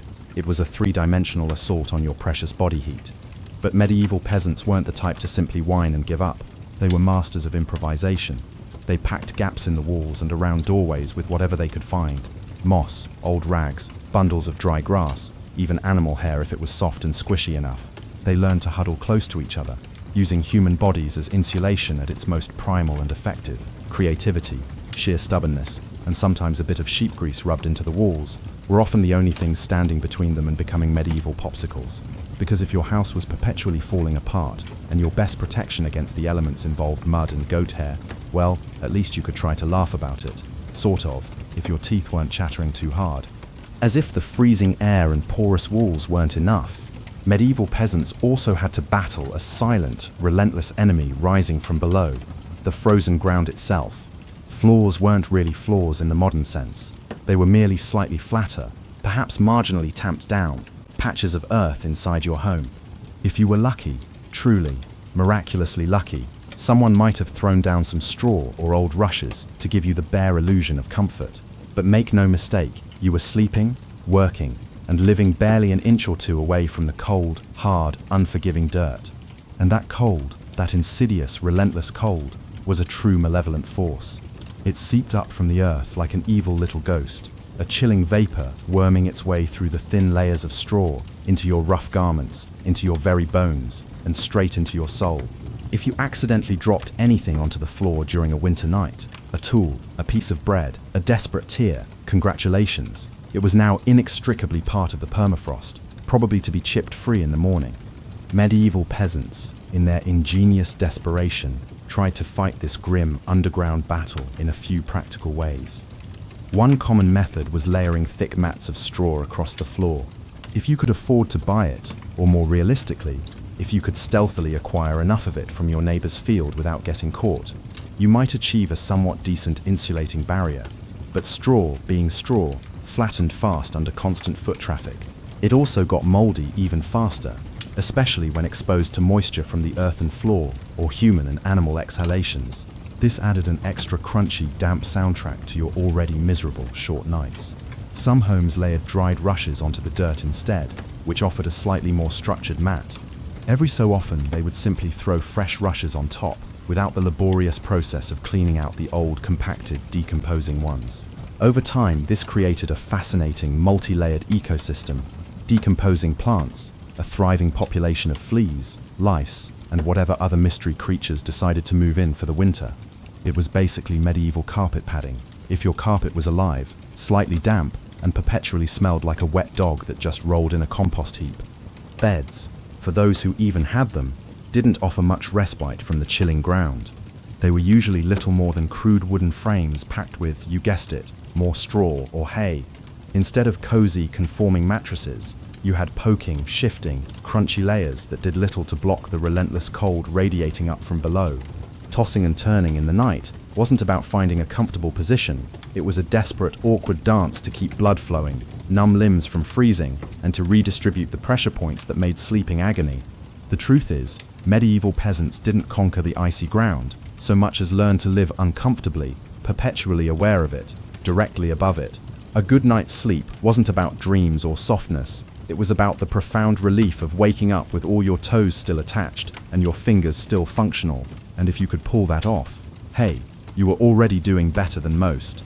If a medieval home had a single, undisputed hero during winter, it wasn't the leaky roof, nor the drafty walls, nor even the brave layers of dirt and dung insulation. No, the true champion was the hearth, a crackling, smoky, often stubborn fire pit that served as the only real, consistent defense against the cold, the encroaching darkness, and the pervasive gloom of medieval life. At the absolute center of nearly every peasant home, acting as its beating heart, was a simple fire. Forget the grand stone fireplaces with ornate mantles you see in movies. Forget the neat chimneys sweeping smoke skyward.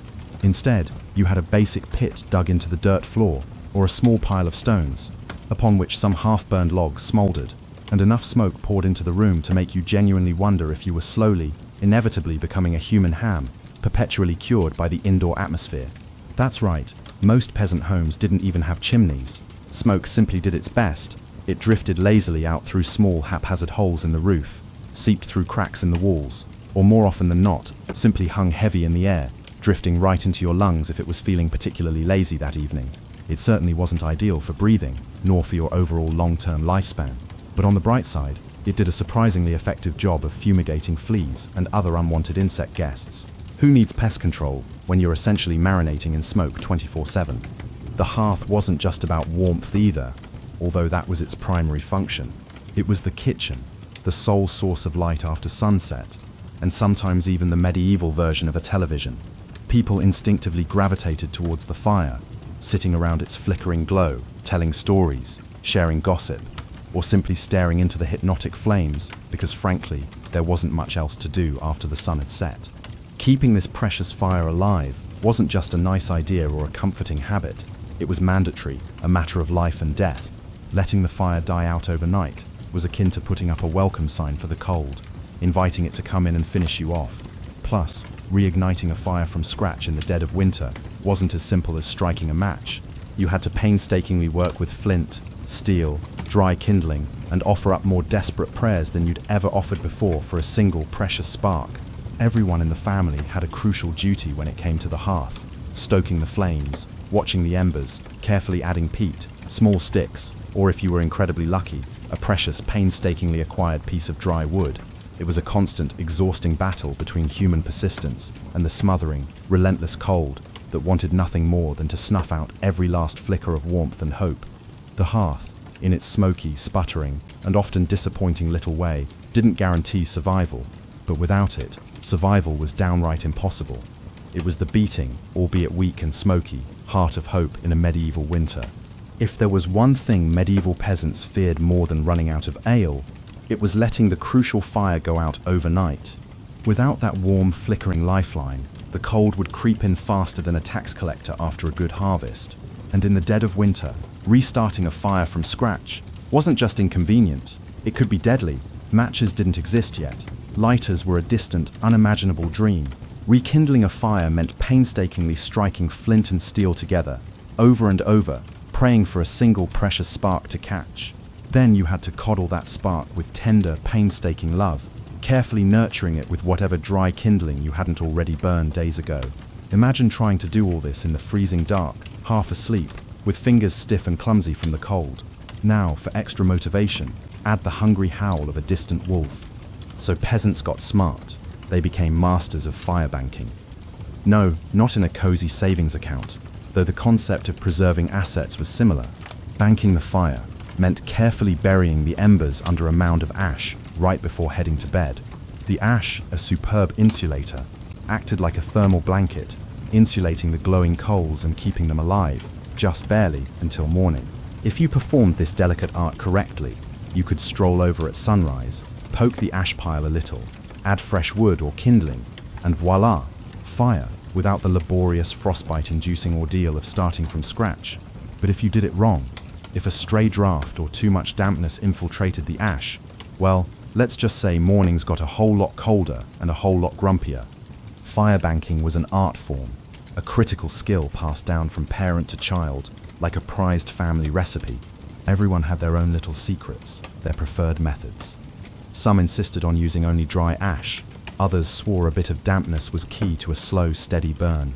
Some packed the embers tight, others let them breathe a little. You could practically start a medieval argument just by suggesting a better fire banking method, complete with passionate gestures and perhaps a few well-aimed clods of mud. It was the ancient version of arguing over barbecue techniques, just with slightly higher survival stakes. Sometimes, even the most expertly banked fire wasn't enough. A howling wind might sneak through an undiscovered crack and snuff it out anyway, or a clumsy sheep might stumble into the hearth, scattering embers. Yes, it happened. That's why some families, in a testament to their dedication to survival, took turns getting up in the dead of the night to check the coals. Basically, the medieval equivalent of sleepwalking to the thermostat, but with far greater consequences. In the end, fire banking was less about mastering nature and more about buying just a few more precious hours of warmth, a fragile reprieve from the encroaching cold. And if you woke up to even a single surviving ember, still faintly glowing in the ash, that was your victory right there, a tiny precious spark of hope, and enough to face another day of battling the cold. In medieval times, the phrase "the more the merrier" wasn't just about parties or festivals, it was a fundamental winter survival tactic. When the fire sputtered pathetically and the freezing winds whistled through every crack in the wattle and daub walls, there was one surefire source of warmth that was always available: each other.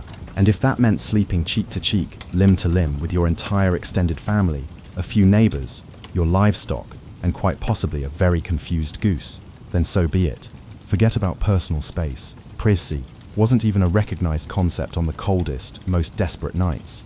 The goal wasn't comfort or individual preference. It was the absolute, non-negotiable imperative: don't wake up frozen to the floor.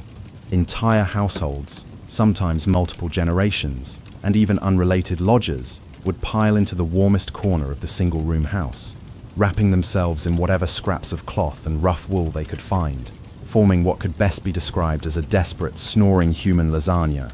Younger children, being smaller and more vulnerable, squeezed in tightly between parents or older siblings, nestled deep in the center of the warmth.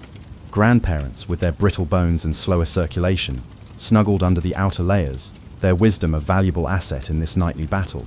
And if Cousin Ethel showed up unexpectedly, shivering at the door after a disastrous journey, well, there was always room for one more, somehow, somewhere.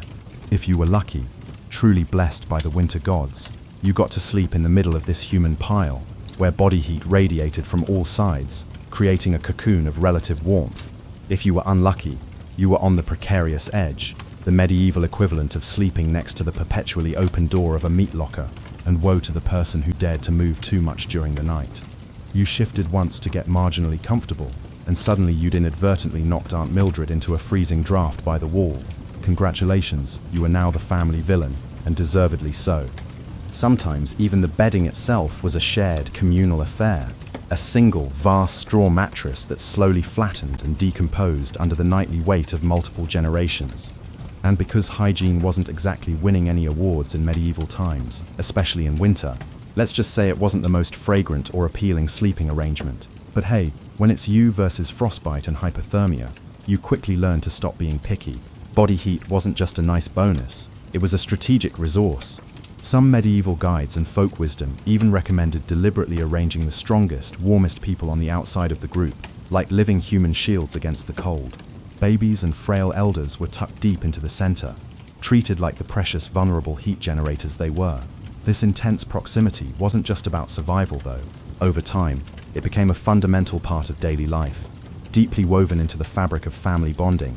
Long winter nights huddled together naturally led to storytelling, quiet singing, and undoubtedly some very interesting muffled conversations under the shared wool blankets.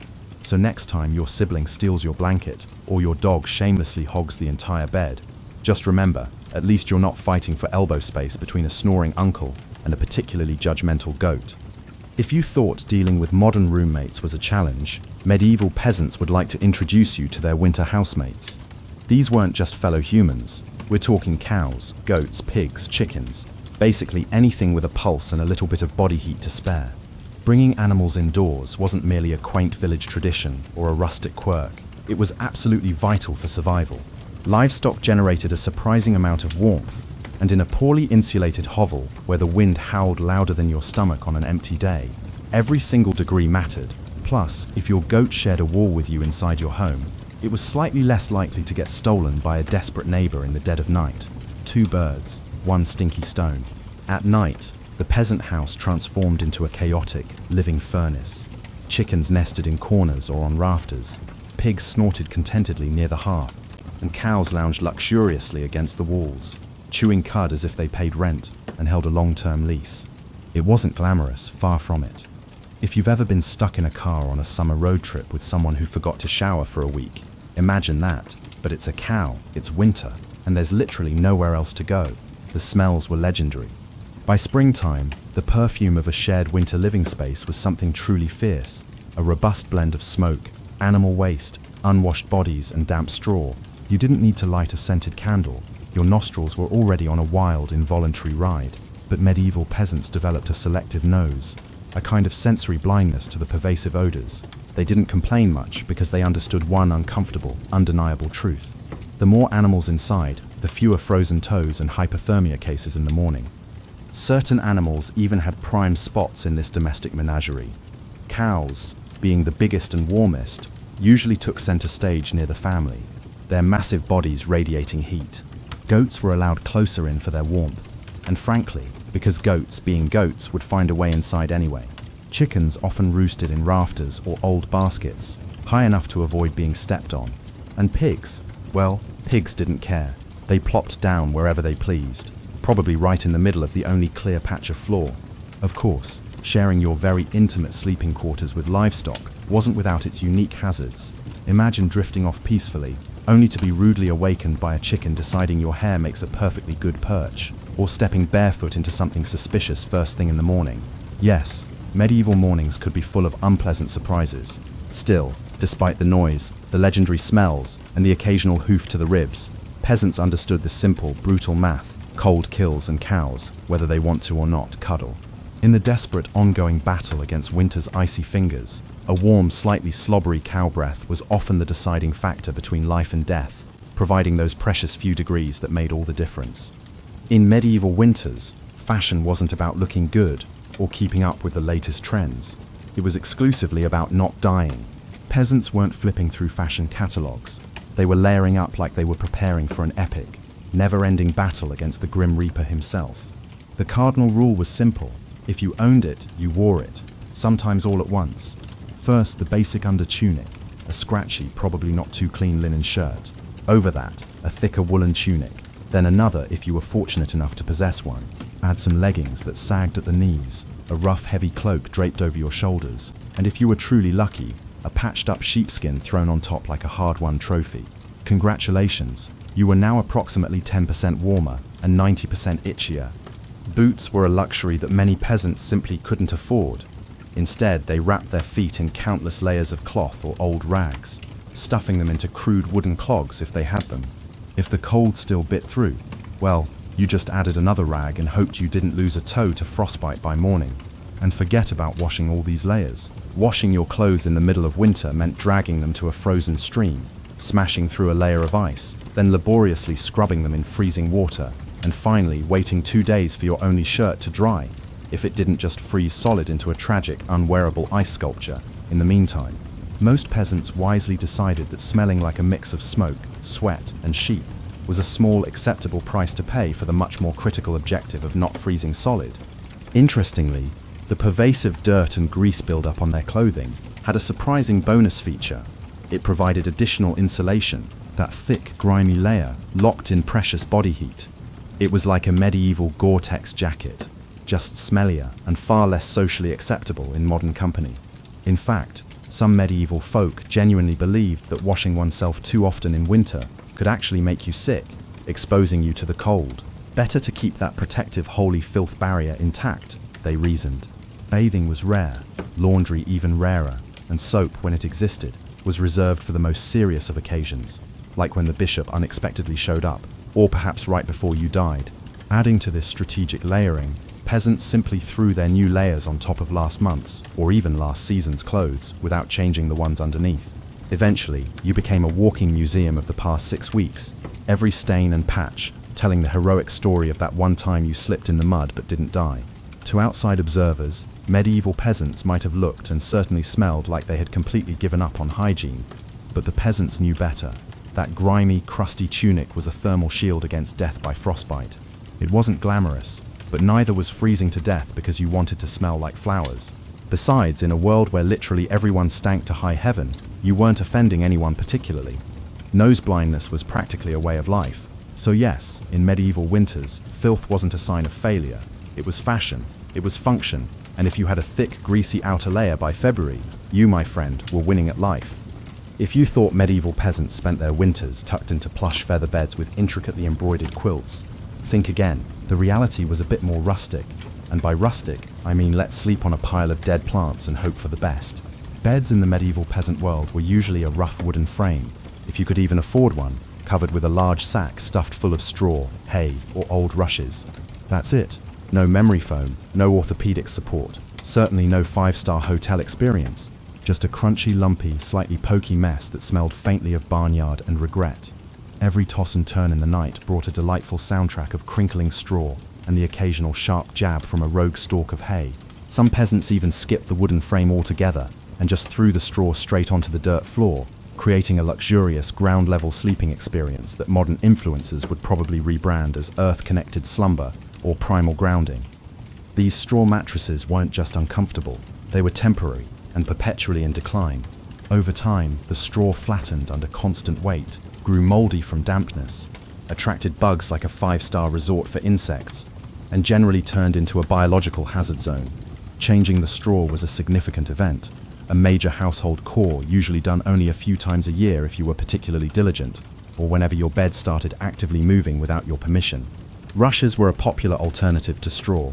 These long grasses were spread thickly on the floor, sometimes even mixed with fragrant herbs like lavender or rosemary, not for luxury, but to mask the overwhelming, inescapable livestock aroma of daily life. Fresh rushes smelled lovely for about a day. After that, they quickly became part of the muddy, trampled, decomposing landscape inside the house, blending seamlessly with dirt, food scraps, and whatever else wandered in. And let's not forget the ever-present bedfellows. Fleas, lice, and other charming critters absolutely loved straw bedding, almost as much as the peasants themselves did. If you woke up scratching more than you slept, congratulations, you were living the authentic medieval peasant experience. Despite these myriad hardships, these humble beds were genuine lifesavers. Piles of straw provided a crucial insulating layer, however thin, against the frozen earth, and the act of clumping together multiple bodies atop these layers created pockets of shared body heat. Medieval central heating, at its most basic and effective. So next time you sink into your soft, supportive mattress, enjoying the blissful comfort of modern bedding, just remember that somewhere out there, a medieval peasant is looking down at you from history, grinning through a mouthful of missing teeth, and quietly saying, Must be nice. When you live in a house literally made of sticks, mud, and optimism, you quickly learn that winter breezes aren't just a nuisance, they're personal attacks.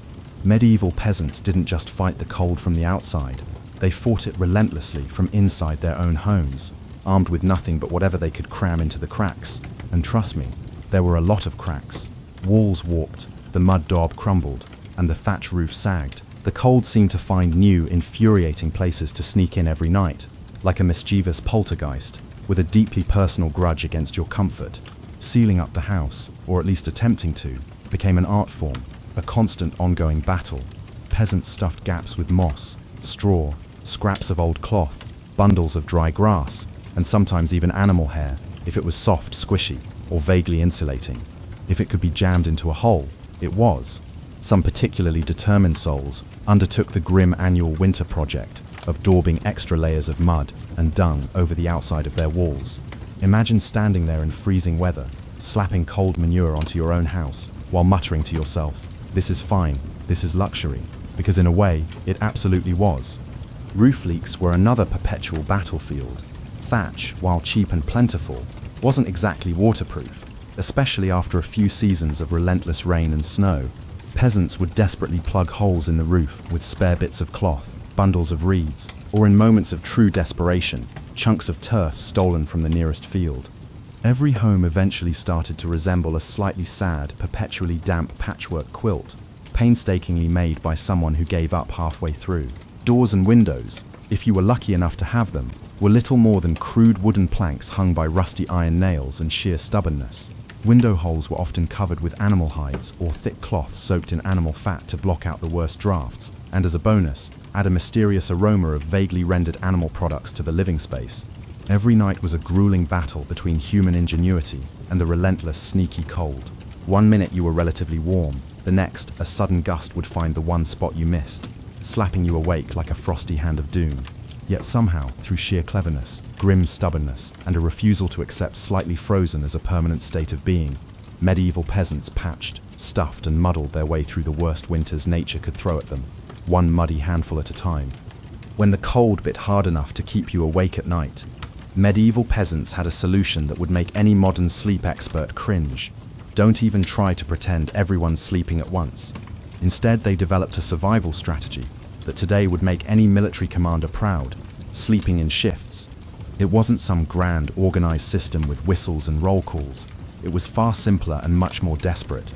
Half the household stayed awake, tending to the precious, demanding fire, and patching up any stray drafts that dared to appear, while the other half curled up under threadbare blankets and hay, trying to catch a few precious hours of half-frozen sleep.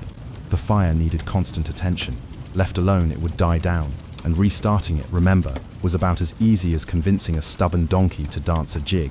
So someone had to be on ember patrol, a vigilant guardian of the warmth. And since no one wanted to actually get up, once they were finally warmish, families rotated shifts. You dozed for a few hours, got unceremoniously elbowed awake by your shift partner, then stumbled over to the hearth to poke, prod, and silently curse the fire back to life, all while trying not to step on a sleeping goat or a disgruntled pig. The rotation wasn't glamorous. There were no night vision goggles, no late-night snacks, and certainly no 5 more minutes snooze buttons. Just stiff joints, heavy eyelids, and a growing internal resentment toward whoever snored loudest during your shift.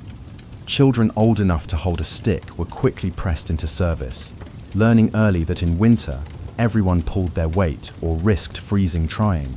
Grandparents sometimes stayed by the fire for longer stretches, both because of their accumulated experience in fire management, and frankly because arthritis made lying down and getting up again a truly monumental event. And when it was your turn to actually sleep, good luck. With people moving about, animals rustling and snorting, wind battering the walls, and the occasional sharp nudge from a sibling who accidentally rolled over too hard, getting quality rest was nothing short of a miracle. Yet, despite the pervasive exhaustion, the system worked. Sleeping in shifts meant that there was always a set of weary eyes and cold, begrudging hands ready to keep the hearth alive. The embers survived, and by extension, so did the family. So next time you grumble about waking up to adjust the thermostat, or let the cat out, spare a thought for the medieval peasant squinting into a smoking, dying fire at 3:00 a.m., wondering if toes were really that important after all. You know it's truly cold when you have to actively think about how you breathe just to stay alive. Medieval peasants didn't just battle the freezing air with scratchy cloaks, sputtering fires, and creative sleeping arrangements. They even adjusted the very way they inhaled and exhaled to survive the night. The problem was simple and terrifying. Deep, open-mouthed breathing pulled icy air straight into your lungs, chilling your core from the inside. In a world where pneumonia could kill you faster than you could say Hail Mary, that was a risk nobody, absolutely nobody, wanted to take. So peasants learned the subtle, critical art of what you might call survival breathing. Instead of sucking in huge gulps of air like they'd just run a marathon across a frozen field, they kept their breathing shallow, slow, and most importantly, exclusively through the nose. The idea was to gently warm the incoming air a bit as it passed through the nasal passages before it hit their delicate lungs. It wasn't perfect, but it was infinitely better than coughing yourself into the grave by February, racked by an unstoppable lung infection. If you accidentally took a big gasping mouthful of frigid air, congratulations, you just bought yourself a ticket to a week of hacking up bits of what felt like your very soul, with no doctors in sight and only grandma treating you with hot onion tea and very firm prayers. Some people even tucked parts of their cloaks, shawls, or rags up over their faces while they slept, creating a makeshift breath warmer barrier. Of course, this also meant you often ended up with a damp, slightly soggy fabric patch clinging unpleasantly to your mouth by morning. But hey, it beat freezing from the inside out. Children were taught these crucial tricks early on. Parents would scold little ones for panting like dogs indoors during the cold months, knowing the deadly consequences. And honestly, between strict breathing lessons, itchy wool layers, and sleeping next to an aggressively gassy goat, medieval childhood winters were character building on a whole different, rather pungent level. At night, tucked into rough straw bedding, under piles of scratchy cloaks, and next to a gently steaming cow, breathing became an almost unconscious art form. Slow, steady, nose only, and as minimal as humanly possible. Like some grim medieval version of a yoga retreat, only with more frostbite and significantly fewer inspirational quotes. In the grand survival playbook, it wasn't the flashiest strategy, but it worked. One shallow, careful breath at a time, peasants endured another night in the long, relentless, and unforgiving war against winter. In the endless battle against medieval winter, peasants discovered an unlikely, yet incredibly effective secret weapon: a full stomach. It turns out one of the best ways to fight off the relentless cold wasn't just another scratchy wool cloak. It was stuffing yourself with something hearty and heavy right before bed. Calories quite literally meant warmth. The more your body had to digest, the more it generated internal heat, doing the metabolic work to keep you warm. It was basic medieval thermodynamics: eat a heavy meal, generate internal heat, and maybe, just maybe, survive until morning without turning into a peasant-shaped popsicle. So what did medieval peasants pile onto their plates before a long freezing night? Think thick, unappetizing stews, heavy with whatever root vegetables were still available. Turnips, onions, and parsnips were staples. Grains were absolute lifesavers too. Oat porridge, coarse barley gruel, or dense, chewy rye bread were common. If you were especially lucky, say after a rare festival day or a generous animal slaughter, you might even get a hunk of salted pork or a slice of dried sausage thrown into the pot. This wasn't comfort food in the Instagram sense, with delicate presentation or artisanal garnishes. No, it was one enormous, vaguely brown, relentlessly bland meal, designed specifically to sit in your gut, like a friendly, slow-burning brick, slowly releasing warmth throughout the night and keeping you just a little bit warmer. It wasn't just about eating a lot. It was about eating smart. Foods that took longer to digest provided a slow, steady trickle of warmth. Fatty foods were particularly praised, not just for the raw energy they provided, but because fat burns slower than lean meat, sustaining internal heat for longer periods. A belly full of stew, heavy bread, and a questionable amount of rendered lard was the peak of medieval winter luxury. Parents made sure even the pickiest children ate heartily. Nobody cared if little Thomas didn't like turnips. You ate the turnips, or you shivered through the night thinking about how much you missed the turnips. Harsh but undeniably effective parenting, medieval style. Of course, heavy nighttime eating came with its own unique hazards. You might be warmer, but you were also risking a night of vivid, bizarre, and likely unsettling dreams, fueled by a stomach trying desperately to process an entire field's worth of boiled cabbages. Was it worth it? Absolutely, because in the end, peasants weren't aiming for a Michelin star meal, they were aiming to survive. And if that meant going to bed full, bloated, and breathing gently through your nose next to a steaming cow, well, that was just another night in the ongoing quest to see another frosty sunrise. Long before electric blankets and fancy heated mattress pads, medieval peasants had to get incredibly creative if they wanted a little extra warmth at bedtime. And that's how the humble haybox and the ever-glamorous heated stone became winter's unsung, essential heroes. Let's start with the haybox. It sounds rustic, and it absolutely was, but the underlying idea was pure genius. Peasants would take a sturdy wooden box, often just a simple crate, and line it thickly with hay. They'd then use it to store food that had been cooked earlier in the day, keeping it warm for hours. Leftover stew, hot porridge, toss it into the haybox, cover it up, and it stayed hot enough for a late-night snack without needing to risk the dangerous and laborious process of reigniting the main fire. Medieval slow cookers, basically, designed for efficiency and safety. But peasants didn't just stop at food storage. They quickly realized that if hay could trap the heat from a stew pot, it could also trap the heat from something even better: rocks. Enter the era of the heated stone. Before heading to bed, someone, probably whichever unlucky child lost the latest family argument, would grab a flat, reasonably sized stone and chuck it directly into the heart of the hearth fire. After roasting it until it was nearly too hot to touch, a fine line between helpful and third-degree burn, they'd carefully fish it out using a stick or some old tongs. The stone, still radiating blissful, life-saving warmth, would then be meticulously wrapped in rags, tucked into an old piece of cloth, or sometimes jammed into a clay pot to contain its heat. This warm package was then slipped under the hay in the mattress or down at the foot of the bed, a medieval heating pad, ready to do battle against the frozen earth. Of course, there were risks. If you didn't wrap the stone properly, congratulations, you now had a small, localized house fire smoldering under your bedding. And if you dropped it on your bare foot while half asleep, well, let's just say winter injuries weren't always caused by slipping on ice. But when everything went right, that heated stone provided precious, comforting warmth that could last for hours. It wasn't luxurious by any stretch of the imagination, but when you lived in a half-frozen hut, luxury was defined simply as not waking up with icicles dangling from your nose. In the grand arsenal of medieval winter survival, a hot rock tucked into some hay might not sound glamorous, but for peasants clinging to whatever heat they could find, it was a tiny, hard-won miracle. In a medieval peasant's home, the hearth wasn't just where you cooked dinner. It was practically a family member. A temperamental, smoky, sometimes uncooperative family member, sure, but still absolutely essential to survival, especially when it came time to sleep. The closer you were to the fire, the better your odds of waking up unfrozen.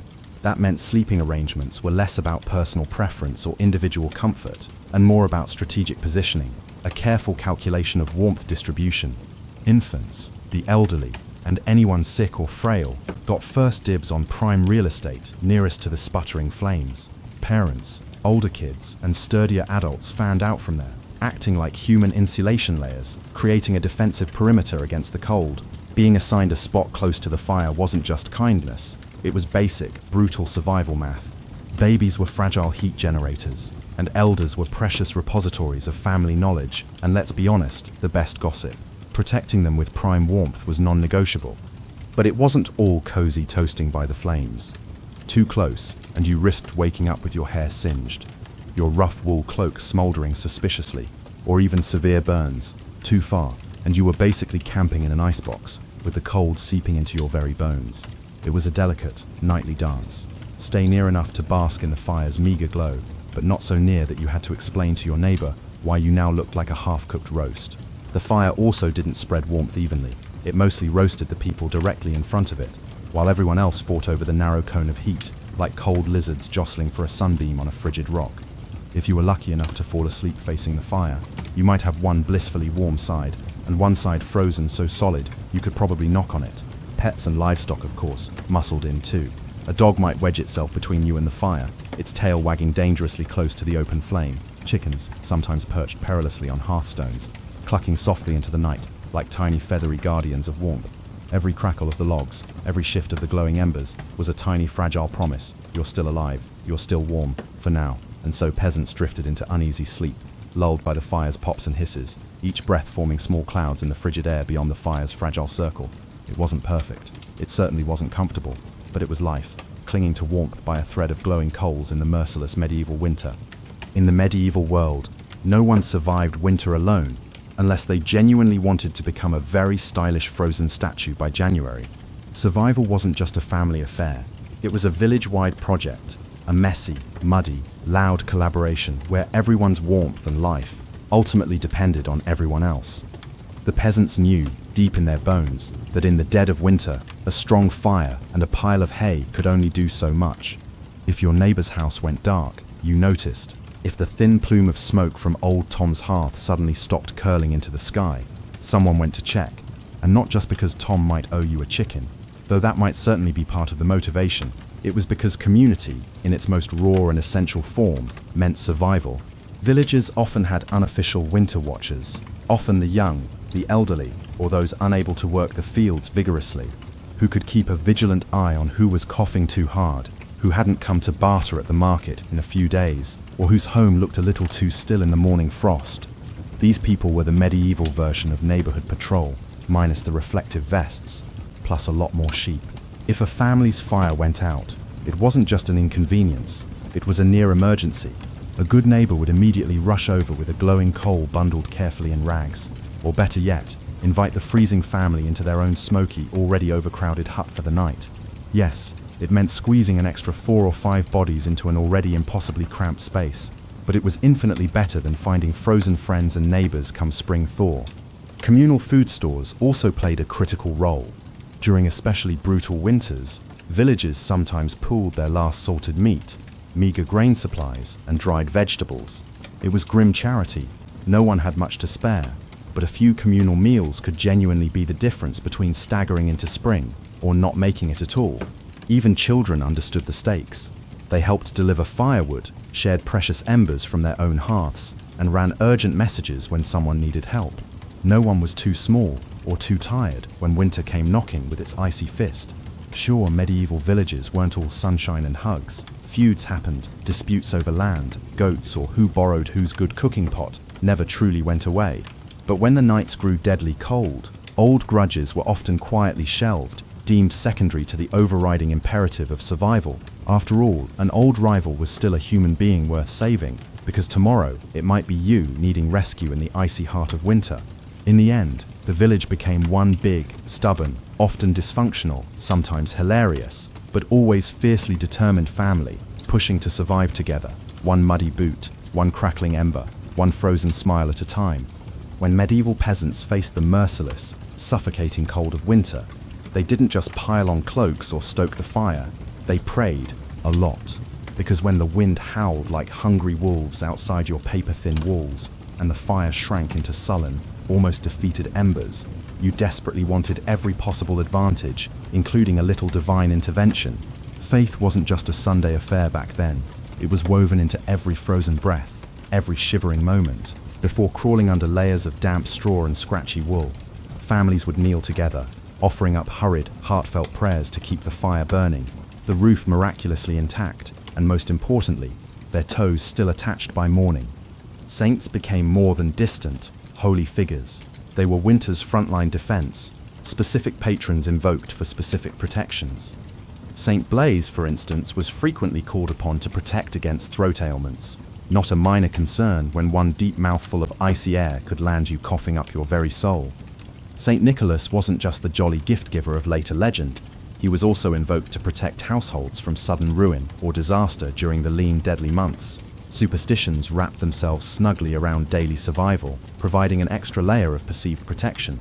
Some families sprinkled a little holy water near the hearth before sleeping, hoping it would ward off evil spirits or, at the very least, mischievous drafts that found their way through the cracks. Others marked doorways with blessed chalk after certain feast days, pleading for warmth and luck to find their way inside. Candles played a significant role too. Special vigil candles, often blessed by the local priest or the most pious old woman in the village, were sometimes kept burning throughout the long dark night, a flickering, defiant plea against the cold darkness clawing at the walls. And of course, no serious winter prayer session was complete without a few desperate promises.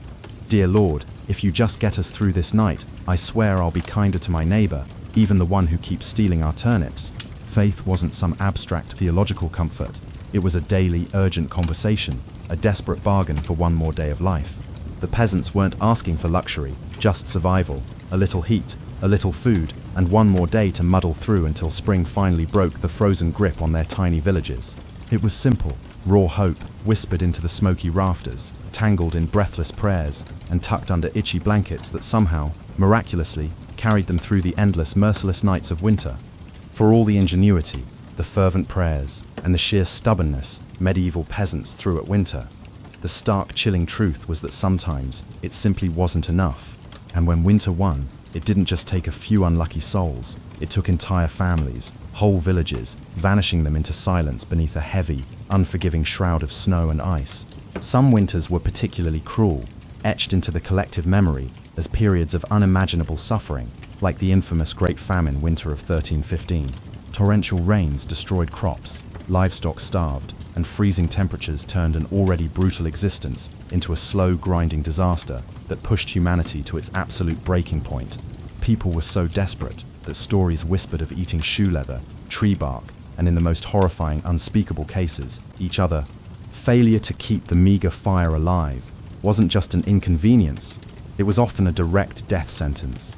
Without the hearth's meager warmth, families huddled together for the final time, succumbing to the cold. Neighbors would sometimes stumble across whole households in the spring, their bodies still locked in one another's frozen embrace, as if desperately trying to share just a little more heat until the very end. Houses themselves, flimsy and ill-constructed, could collapse under the crushing weight of heavy snow or battering ice storms. A roof giving way in the middle of a frozen night wasn't just catastrophic, it was often fatal, burying the inhabitants in debris and snow. Dragging yourself through thigh-deep snow to beg shelter from neighbors wasn't a guarantee either, especially if those neighbors were already stretched to their own breaking point. Disease, ever the opportunist, thrived in the cold too. Starvation weakened the body's defenses, and cramped, smoky, unhygienic homes turned into perfect breeding grounds for pneumonia, bronchitis, tuberculosis, and other deadly infections. A simple cough in December could easily morph into a funeral by January, and then there was the quiet, insidious horror of frostbite. Fingers, toes, even ears blackened and died while still attached to their owners. A slow, agonizing process. Some villagers survived winters at the cost of their limbs, a grim badge of honor that said, "I made it through, but winter took a piece of me." Yet what's most haunting isn't just the sheer scale of death, it's the eerie normalcy of it all. People accepted that each winter, some among them wouldn't see the spring thaw. Death wasn't unexpected, it was just another neighbor at the door, wrapped in frost, patiently waiting its turn. Even amid the bitter cold, the constant threat, and the omnipresent smell of smoke and despair, medieval peasants pressed on, stubborn, grieving, yet desperately clinging to life. Because as long as there was one ember left in the hearth, one breath hanging in the frozen air, there was still a fight worth fighting. When we look back at medieval peasants, those muddy, frostbitten survivors of countless brutal winters, it's tempting to see only their hardships, the cracked hands, the frozen toes, the smoke-choked huts, the constant fight against the elements. But buried deep beneath all that struggle, all that discomfort, is something far more powerful, a legacy of raw, stubborn ingenuity and unbreakable human endurance. They didn't have central heating, thermal jackets, or cozy memory foam mattresses. They didn't even have the luxury of assuming they'd survive until spring. But what they did have, and what they left behind, was a profound blueprint for resilience. Every hay-stuffed mattress, every carefully fire-banked ember, every moss-crammed wall gap was a testament to human creativity under unimaginable pressure. Faced with seemingly impossible odds, they didn't collapse in despair. They adapted, they learned from the unforgiving land, from each other, and from the bitter lessons carved by each brutal winter. Their communities were built on something far stronger than shared land or common interests. They were built on shared survival. They taught each other to watch over the sick, to pull resources when food ran low, to trust that helping a freezing neighbor today meant someone might, just might, help you tomorrow. They lived by the fundamental understanding that no one beats winter alone. Their faith, too, was a kind of endurance. They wove prayers into their daily lives, not just out of fear, but out of a fragile, stubborn hope. Hope that tomorrow might be a little warmer, a little brighter. Hope that after 100 dark nights, spring would indeed come again, and life would find a way to push through the frozen ground. And somehow it did. Because of their sacrifices, because of their unglamorous, often brutal victories, surviving one more night, one more storm, future generations thrived. Bit by frozen bit, they pushed humanity forward, enduring winters their ancestors could barely survive, until warmth and comfort became common expectations instead of distant, unattainable dreams. Their blood, sweat, and ingenuity are stitched invisibly into the very fabric of the lives we live now. Every cozy blanket, every warm house, every lazy winter evening spent sipping tea under soft lights, all of it is the end result of countless medieval peasants refusing to give in to the cold, stubbornly insisting on seeing another sunrise. So the next time the wind howls outside your double-paned window, maybe spare a thought for them, the nameless, fearless ones who turned shivering survival into a living legacy, one ember, one breath, one stubborn heartbeat at a time. Hey guys, tonight we begin with something a little darker, a time of plagues, punishments, and pottage. We're diving into what life was really like during the Middle Ages. Forget the castles and chivalry Hollywood sold you. The truth, you probably wouldn't last a single day. So before you get comfortable, take a moment to like the video and subscribe, but only if you genuinely enjoy what I do here, and let me know in the comments where you're tuning in from and what time it is for you. It's always fascinating to see who's joining us from around the world. Now dim the lights, maybe turn on a fan for that soft background hum, and let's ease into tonight's journey together. Congratulations, you've just woken up in the year 1325. The good news? You're alive. The bad news? So are the fleas. Your bed is a half-rotted straw mattress stuffed with bugs and hay that smells like a barn floor because it was a barn floor 3 months ago. There's no memory foam, no pillows, and definitely no Egyptian cotton sheets. Just a wool blanket that hasn't been washed since last winter and now weighs roughly as much as a small cow from the accumulated grime. You blink awake as the church bell clangs in the distance. It's the medieval version of an alarm clock, only louder and somehow even less merciful. Your home is a wooden hut with one room, no windows, and a charming open-concept floor plan, where your family, livestock, and domestic insects all share the same space. The smell? Oh, it's a fragrant symphony. A subtle blend of stale beer, human sweat, goat, and something you pray isn't mold, but know in your soul probably is. Scented candles haven't been invented, and even if they were, they'd just melt on your dirt floor. You try to stretch but immediately regret it, because the air is freezing and your joints ache. You're 22 years old, which in medieval terms is roughly middle-aged. Your spine creaks like an old wooden door, and your knees sound like a bag of rocks being shaken by a confused peasant. Getting out of bed is a gamble. The floor is either wet from last night's rain which leaks through the thatched roof, or crusty from something your neighbor's chicken did. Either way, your bare feet are now part of the ecosystem. Oh, and privacy, what's that? Your entire family, and maybe a random cousin who just never left, are waking up beside you. There's no bedroom, no curtains, no me time, just communal everything. Welcome to morning in medieval Europe, where you're never truly alone, because parasites, rodents, and 8 other people are always with you. And this is just how your day starts. It only gets worse from here. So you've managed to crawl out of your medieval haystack of horrors. Congrats. Now nature calls. And it's not calling politely. It's screaming. Here's the part where you start missing the modern bathroom. There's no toilet, no seat, no toilet paper, no flush, not even a mildly resentful plunger in the corner. In the 14th century, relieving yourself is an adventure, a social experiment, and often a small public event. If you're a peasant, your bathroom is likely a wooden bucket behind the house, which is already full, because Uncle Wolfston had a rough night after eating bad turnips. The smell is biblical. You hold your breath, do your business, and then, here's the kicker, toss it into the street.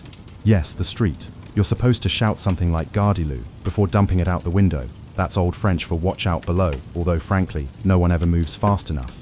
Streets in medieval towns are open sewers, a charming river of human waste, animal droppings, and mystery liquids you'd rather not examine. If you're lucky enough to live in a town with public latrines, congratulations, you get to sit shoulder to shoulder with strangers in an outhouse where privacy is a myth and ventilation is a cruel joke. You might make small talk, but try not to breathe too deeply. Toilet paper, never heard of it. Most people wipe with straw, leaves, rags, moss, or if they're feeling especially indulgent, a scrap of wool, sometimes nothing at all. Which might explain why handshakes weren't popular yet. And if you're in a castle, surely it's better, right? Well, sort of. You might have a garderobe, a hole in the wall that drops your waist directly into the moat. Great idea, except that your enemies know this, and yes, attackers sometimes climbed in through the waste chute.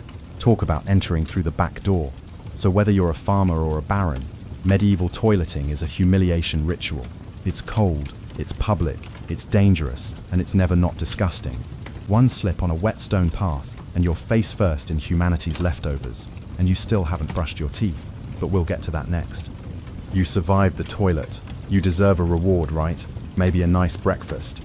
Something warm, delicious, comforting. Sorry, this is medieval Europe. Nothing is comforting here. Breakfast, if you can call it that, is a grim affair.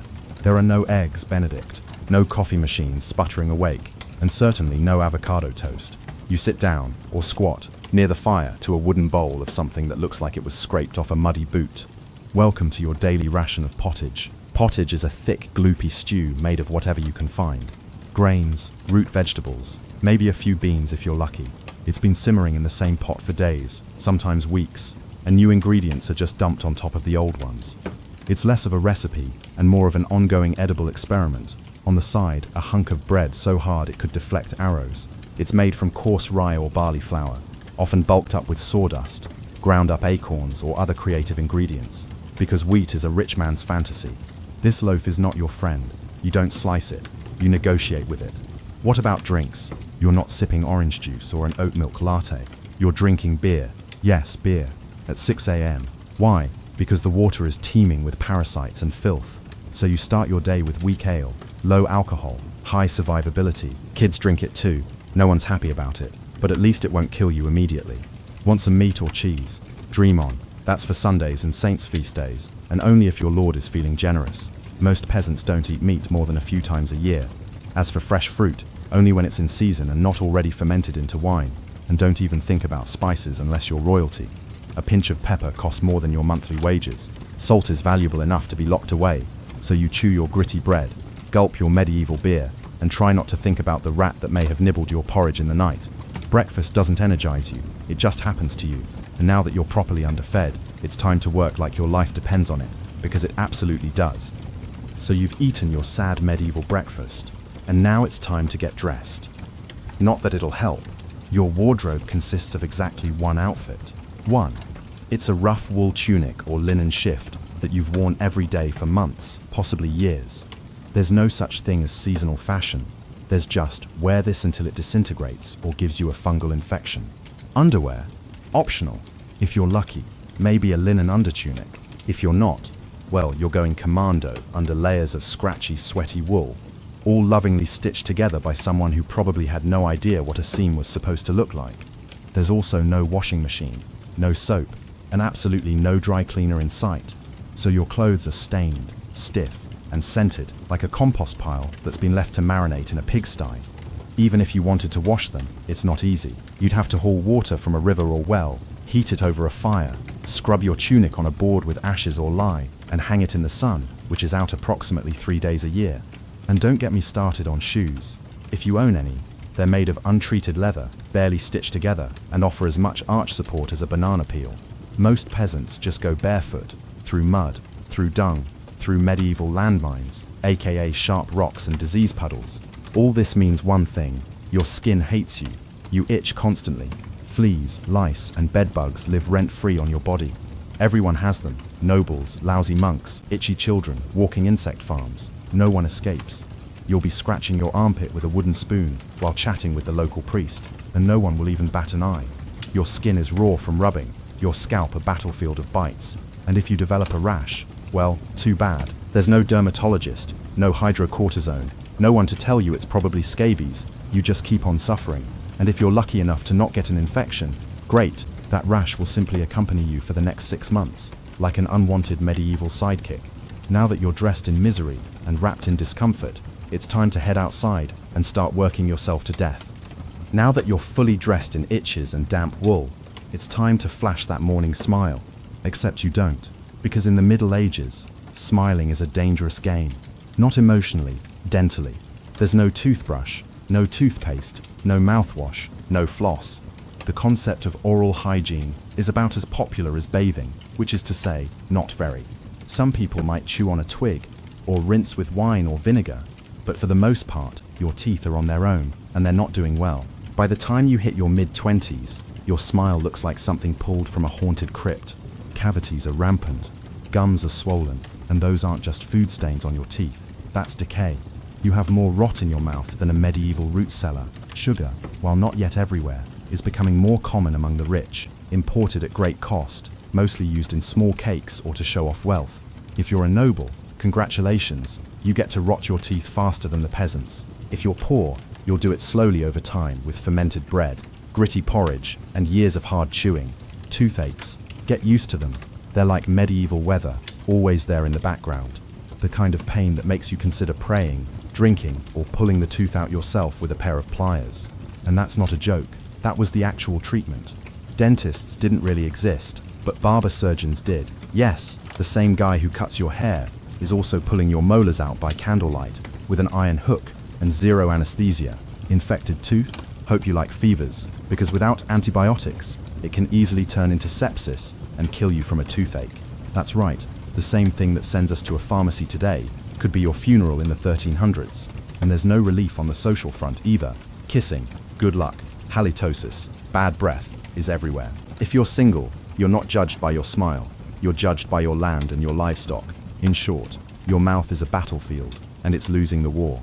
Now that your teeth are throbbing, let's head outside, because your real job, the one that will break your back, is just getting started. Time to head to work, except there's no office, no desk, no coffee break, and no chance of promotion. Your job, if you're like 90% of the population, is simple. Don't die while laboring for someone else's comfort. You're a peasant. Congratulations. That means you work the land that belongs to a lord who probably doesn't remember your name. You rise with the sun and stop only when it disappears behind the trees. Your tools? A wooden hoe, a rusty sickle, and whatever bones are still intact in your body. There's no weekend. There's no clocking out. There's only sunrise to sunset. 6 days a week. Sunday is off, but only if you're not harvesting, fighting off raiders, or praying feverishly for your infected toe to stop turning black. The work is brutal.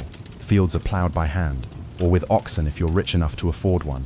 You dig ditches, sow seeds, pull weeds, and carry water until your spine begins to resemble the letter S. No one cares if you're tired. No one's asking how your mental health is doing. If you're a woman, surprise, you don't just do field work. You also care for children, clean, cook, spin wool, feed animals, and pretend your husband's lice infestation isn't slowly migrating to your side of the bed. Children, they start helping out around age 5. No school, no toys, just a tiny wooden rake and a dream of one day not dying of the flu. And if you're one of the few who isn't a farmer, maybe you're a blacksmith, a tanner, or a cooper, great. You still work with fire, chemicals, or animal guts all day in poorly ventilated sheds. The pay? Basically survival. The perks? Occasional bleeding. Break a bone? Too bad. Get a fever? Drink some warm beer and keep going. You can't afford to stop, not even for a day, because if you don't work, you don't eat. And if you don't eat, well, medieval Europe has a solution for that. It's called being replaced. So you grip your shovel, ignore the blisters, and keep digging. Because in the Middle Ages, your job isn't a career, it's a slow-motion endurance test. Now that your back is on fire from laboring in the fields, let's talk about the weather. Because in the Middle Ages, temperature is less about seasons and more about ongoing punishment from the sky. Let's start with winter. There's no insulation, no central heating, and no weatherproofing. Just wooden walls with gaps you could throw a chicken through. Your windows are covered with cloth, not glass. The fire in the hearth? Nice in theory, but you don't have enough firewood to keep it going, because wood is expensive, and gathering it from the forest is sometimes illegal. Yes, you can be executed for picking up the wrong stick from the wrong forest. You bundle up in your one damp wool tunic, huddle near the dying embers, and still wake up with your nose frozen. Your feet are permanently cold, often damp. Your fingers so stiff they feel like tiny medieval popsicles. Frostbite isn't diagnosed. It's just called bad luck. Now fast forward to summer. Sounds better, right? Wrong. In summer, your home turns into a clay oven. There's no fan, no cross breeze, and absolutely no deodorant. You sweat through your layers, but you can't remove them because showing too much skin is scandalous and also invites sunburn, insect bites, and social judgment. The flies are out in full force, attracted to your unwashed body and the smell of last week's goat stew that's still fermenting in the corner. Mosquitoes buzz by your ear while you sleep, assuming you can sleep through the sound of your neighbors yelling and babies crying. In the fields, the sun bakes you. No sunblock, no hat unless you fashioned one out of straw like a desperate scarecrow.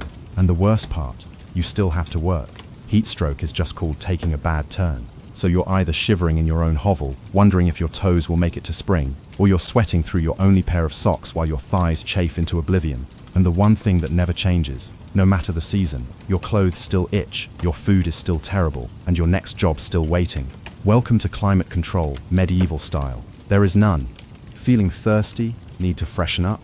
Want to splash a little water on your face to wake up from this damp fever dream of a life? Too bad. In medieval times, water isn't your friend. It's trying to murder you quietly. Let's start with drinking. The nearby stream looks fresh, bubbling and clear, like something out of a fantasy movie. But spoiler alert, it's not.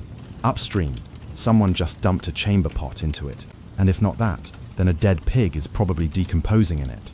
Parasites, bacteria, and the entire microbial army of medieval Europe are awaiting in every sip. That's why people drank beer. Yes, beer, even children. But before you imagine medieval kids doing keg stands, understand that it was small beer, weak in alcohol, strong in survival. Brewing boiled the water so it was safer than whatever flowed through the town ditch. Wine was another option, if you were rich enough to afford it and unconcerned with functioning properly before noon. What about bathing? Surely water was used for cleaning.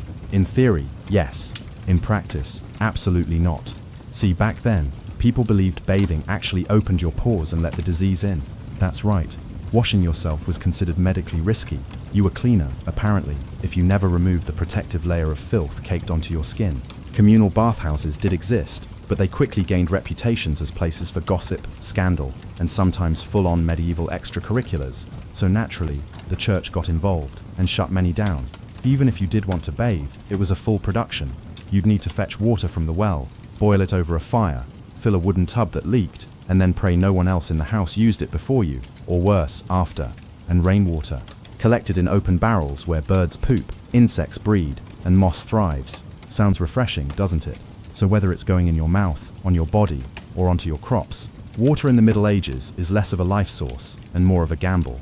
One wrong gulp, and you're spending your final days sweating in a straw bed, clutching your stomach and contemplating all your life choices.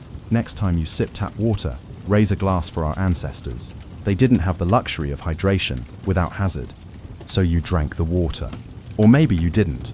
Maybe you just stubbed your toe on a rock shaped like disappointment. Either way, you're sick, you need help, you need a doctor. Too bad you live in the Middle Ages, where medicine is really just polite torture with a theology degree. Let's start with the diagnosis. Everything wrong with you, whether it's a cough, rash, broken bone, or the creeping plague, is caused by your humors being out of balance. The four humors were blood, phlegm, yellow bile, and black bile. According to medieval science, your health depends on keeping them balanced, like some sort of internal soup. Got a fever? Too much blood. The answer? Bloodletting. That's right. Let's drain your life force into a bowl, using a dull blade or a hungry leech. And yes, barbers were often the ones doing it. Imagine getting a haircut and a hemoglobin extraction in one sitting. 2 for 1, baby. Feeling sad or anxious? That's clearly an excess of black bile. The cure? Laxatives. Maybe a warm herbal purge, or just prayers and a cold compress, while everyone avoids eye contact with you and starts carving your coffin. Now, if you break a bone or get a nasty wound, you're in real trouble. There's no anesthesia, unless you count passing out from pain. Surgery is done with knives that haven't been cleaned since the Crusades. Tools are heated over fire, not for sterilization, but because they just look scarier that way. Antibiotics? Centuries away. Germ theory? Not invented yet. They think disease comes from bad air or God being annoyed with your moral failings. Got a stomachache? Must have been your sinful thoughts. Hope you like confessing while vomiting. If your condition gets worse, you'll be treated with more leeches, possibly some crushed beetles, and a priest at your bedside giving last rites just in case. At this point, they're preparing for the cure known as death. And if by some miracle you recover, everyone just assumes God took pity on you. The doctor takes full credit, and the leech gets promoted. So yes, in the Middle Ages, medicine is less about healing and more about surviving the cure. After a long day of labor, lice, and leeches, it's finally time to eat. You shuffle back to your hovel, stomach growling, ready for the one joy left in life, A warm meal. Bad news. Your meal is probably trying to kill you. Let's begin with the basics. Food preservation doesn't really exist. There's no fridge, no freezer, just salt, smoke, or the hope that winter air keeps things fresh. Your meat, if you're lucky enough to have any, has been hanging for days, covered in flies, marinated in questionable brine, and possibly shared with a rat or two. Bread is the cornerstone of the medieval diet, but even that isn't safe.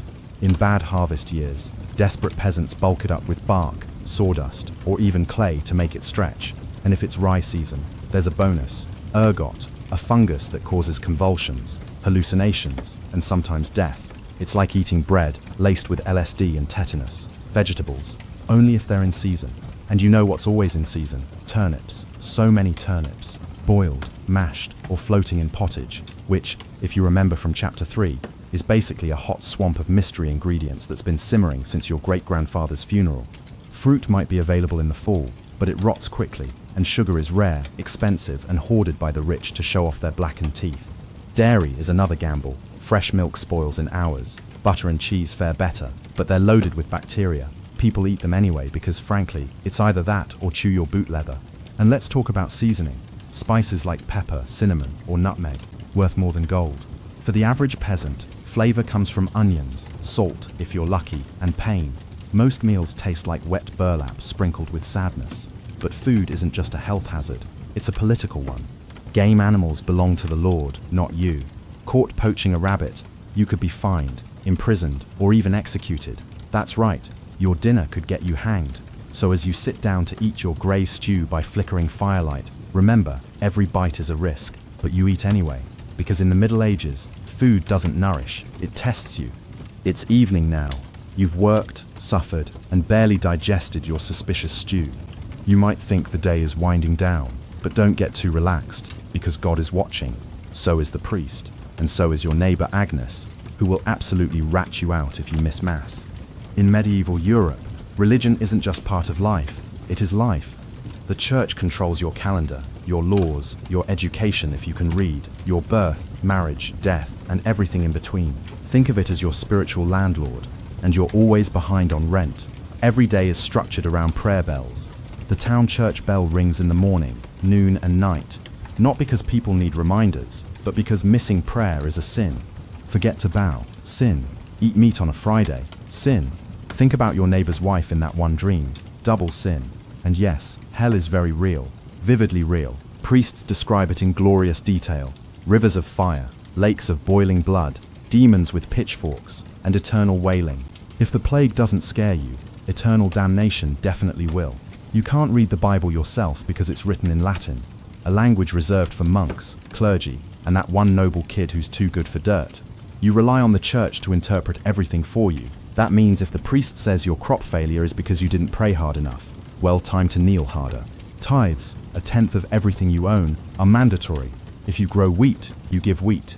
If you raise chickens, you give eggs. If you have nothing, congratulations, you're spiritually bankrupt and financially doomed. Holidays, they're holy days, dozens of them, and while they offer breaks from labor, they're not for fun. They're for attending Mass, fasting, confessing sins, and reminding yourself that joy is a dangerous indulgence.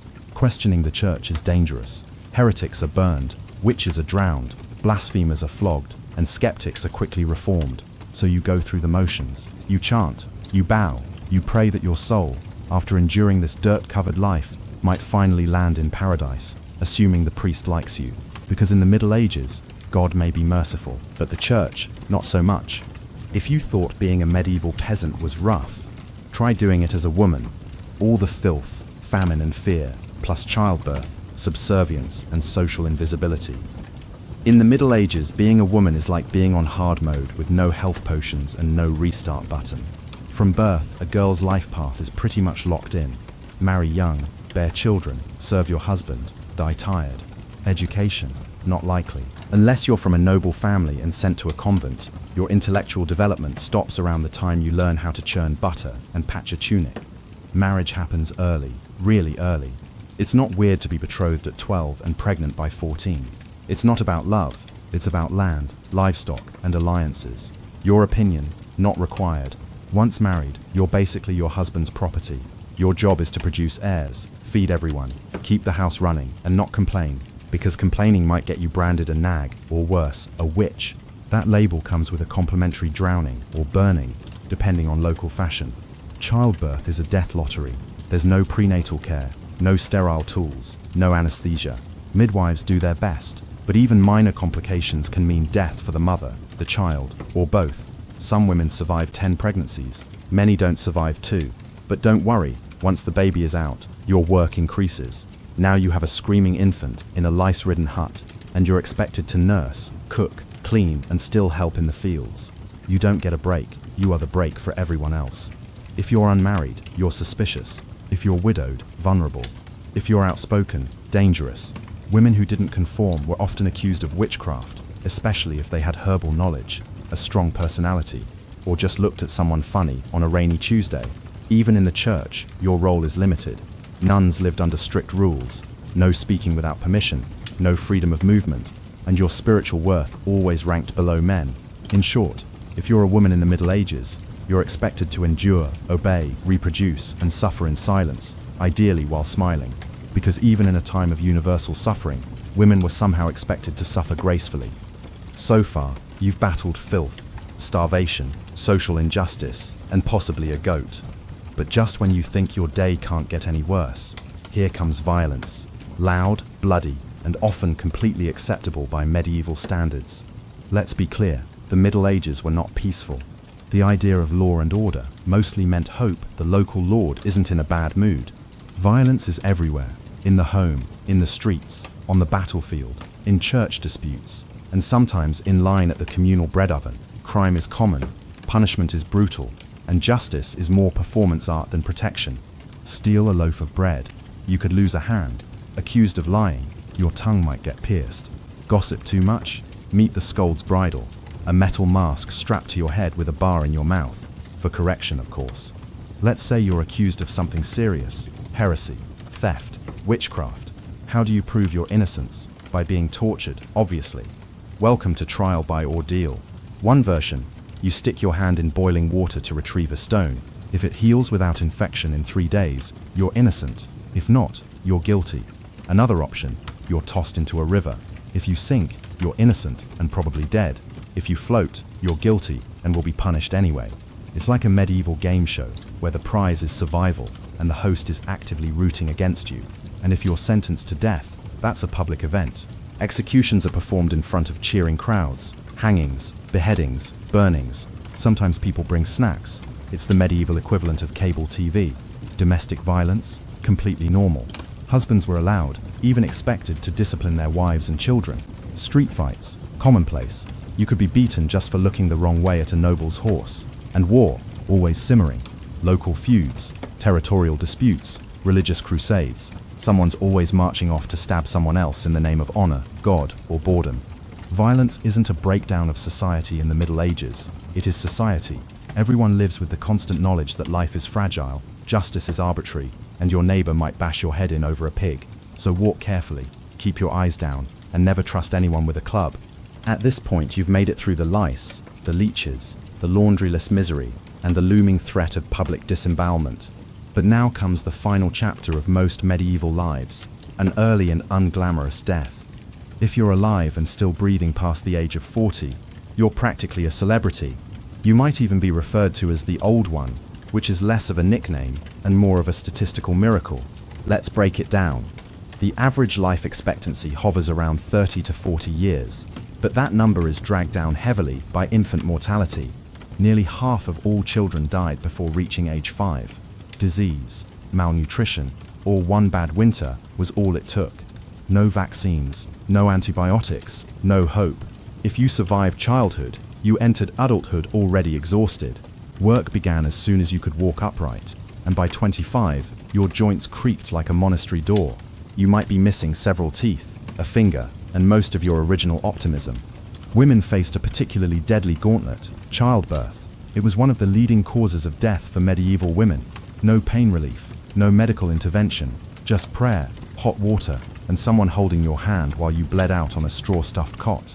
For men, the dangers were different, but equally relentless. farming accidents, infections from minor wounds, a neighbor's drunken rage, a crusade gone sideways. Even walking to the market could be risky if you crossed paths with a bored bandit or an angry tax collector. Death could also come quietly from the plague, which turned cities into cemeteries overnight, or from famine, which could last entire seasons, thinning out entire villages, or from bad luck, like eating spoiled grain and spending your final hours hallucinating and screaming at the walls. And funerals, you were lucky if you got one. Bodies were often buried quickly to avoid disease. No embalming, no polished coffins, just a hole, a few murmured prayers, and a shallow mound of earth if there was enough space left in the churchyard. So yes, in medieval times, life was brutal, short, and constantly under siege by death in all its casual forms. You didn't retire, you just stopped showing up. And speaking of exits, let's move on to your final chapter. The medieval dream dies. So, how's your day been? You've woken up in filth, relieved yourself into a bucket, brushed your teeth with wishful thinking, nearly passed out from hunger, worked until your spine cried for mercy, scratched your way through itchy wool, prayed to not get plague, and barely dodged a public execution for owning a squirrel. Welcome to a single day in medieval Europe, still dreaming of becoming a knight. Think again. That romanticized version of the Middle Ages, gallant swordsmen, noble ladies in towers, heroic battles and feasts in candlelit great halls, it's a myth, polished by fairy tales and fantasy books. In truth, the medieval world was gritty, cruel, and deeply unfair. Hierarchy was everything. If you were born poor, you stayed poor. If you were born rich, congratulations, you had a better chance of surviving, but you were still one bad soup away from dysentery and a hasty burial. Even the nobles weren't immune to misery. Castles were drafty stone refrigerators filled with fleas, smoke, and politically motivated marriages. Sure, you had a fur cloak and a goblet of wine, but also a 50% chance of dying in a skirmish or from an infected splinter. Not exactly luxury. The simpler times weren't simple. They were relentless. Everything took longer. Everything hurt more. Everything from childbirth to chewing came with consequences. Life was survival, not leisure. And if you did find a quiet moment to think, to dream, to imagine something better, there wasn't much you could do with it. No upward mobility, no modern medicine, no internet to Google, what's this weird rash? You lived, suffered, worked, and died within a 10-mile radius of where you were born. But here's the wildest part. Through all of this, people still laughed, sang songs, told stories, fell in love, and found meaning, not because life was easy, but because humans are stubborn like that. Even in the darkest chapters, they made space for light. So tonight, when you slip into your clean bed with indoor plumbing, antibiotics, and central heating, maybe say a quiet thank you to the modern world and to your ancestors who fought rats, famine, and feudalism so you wouldn't have to.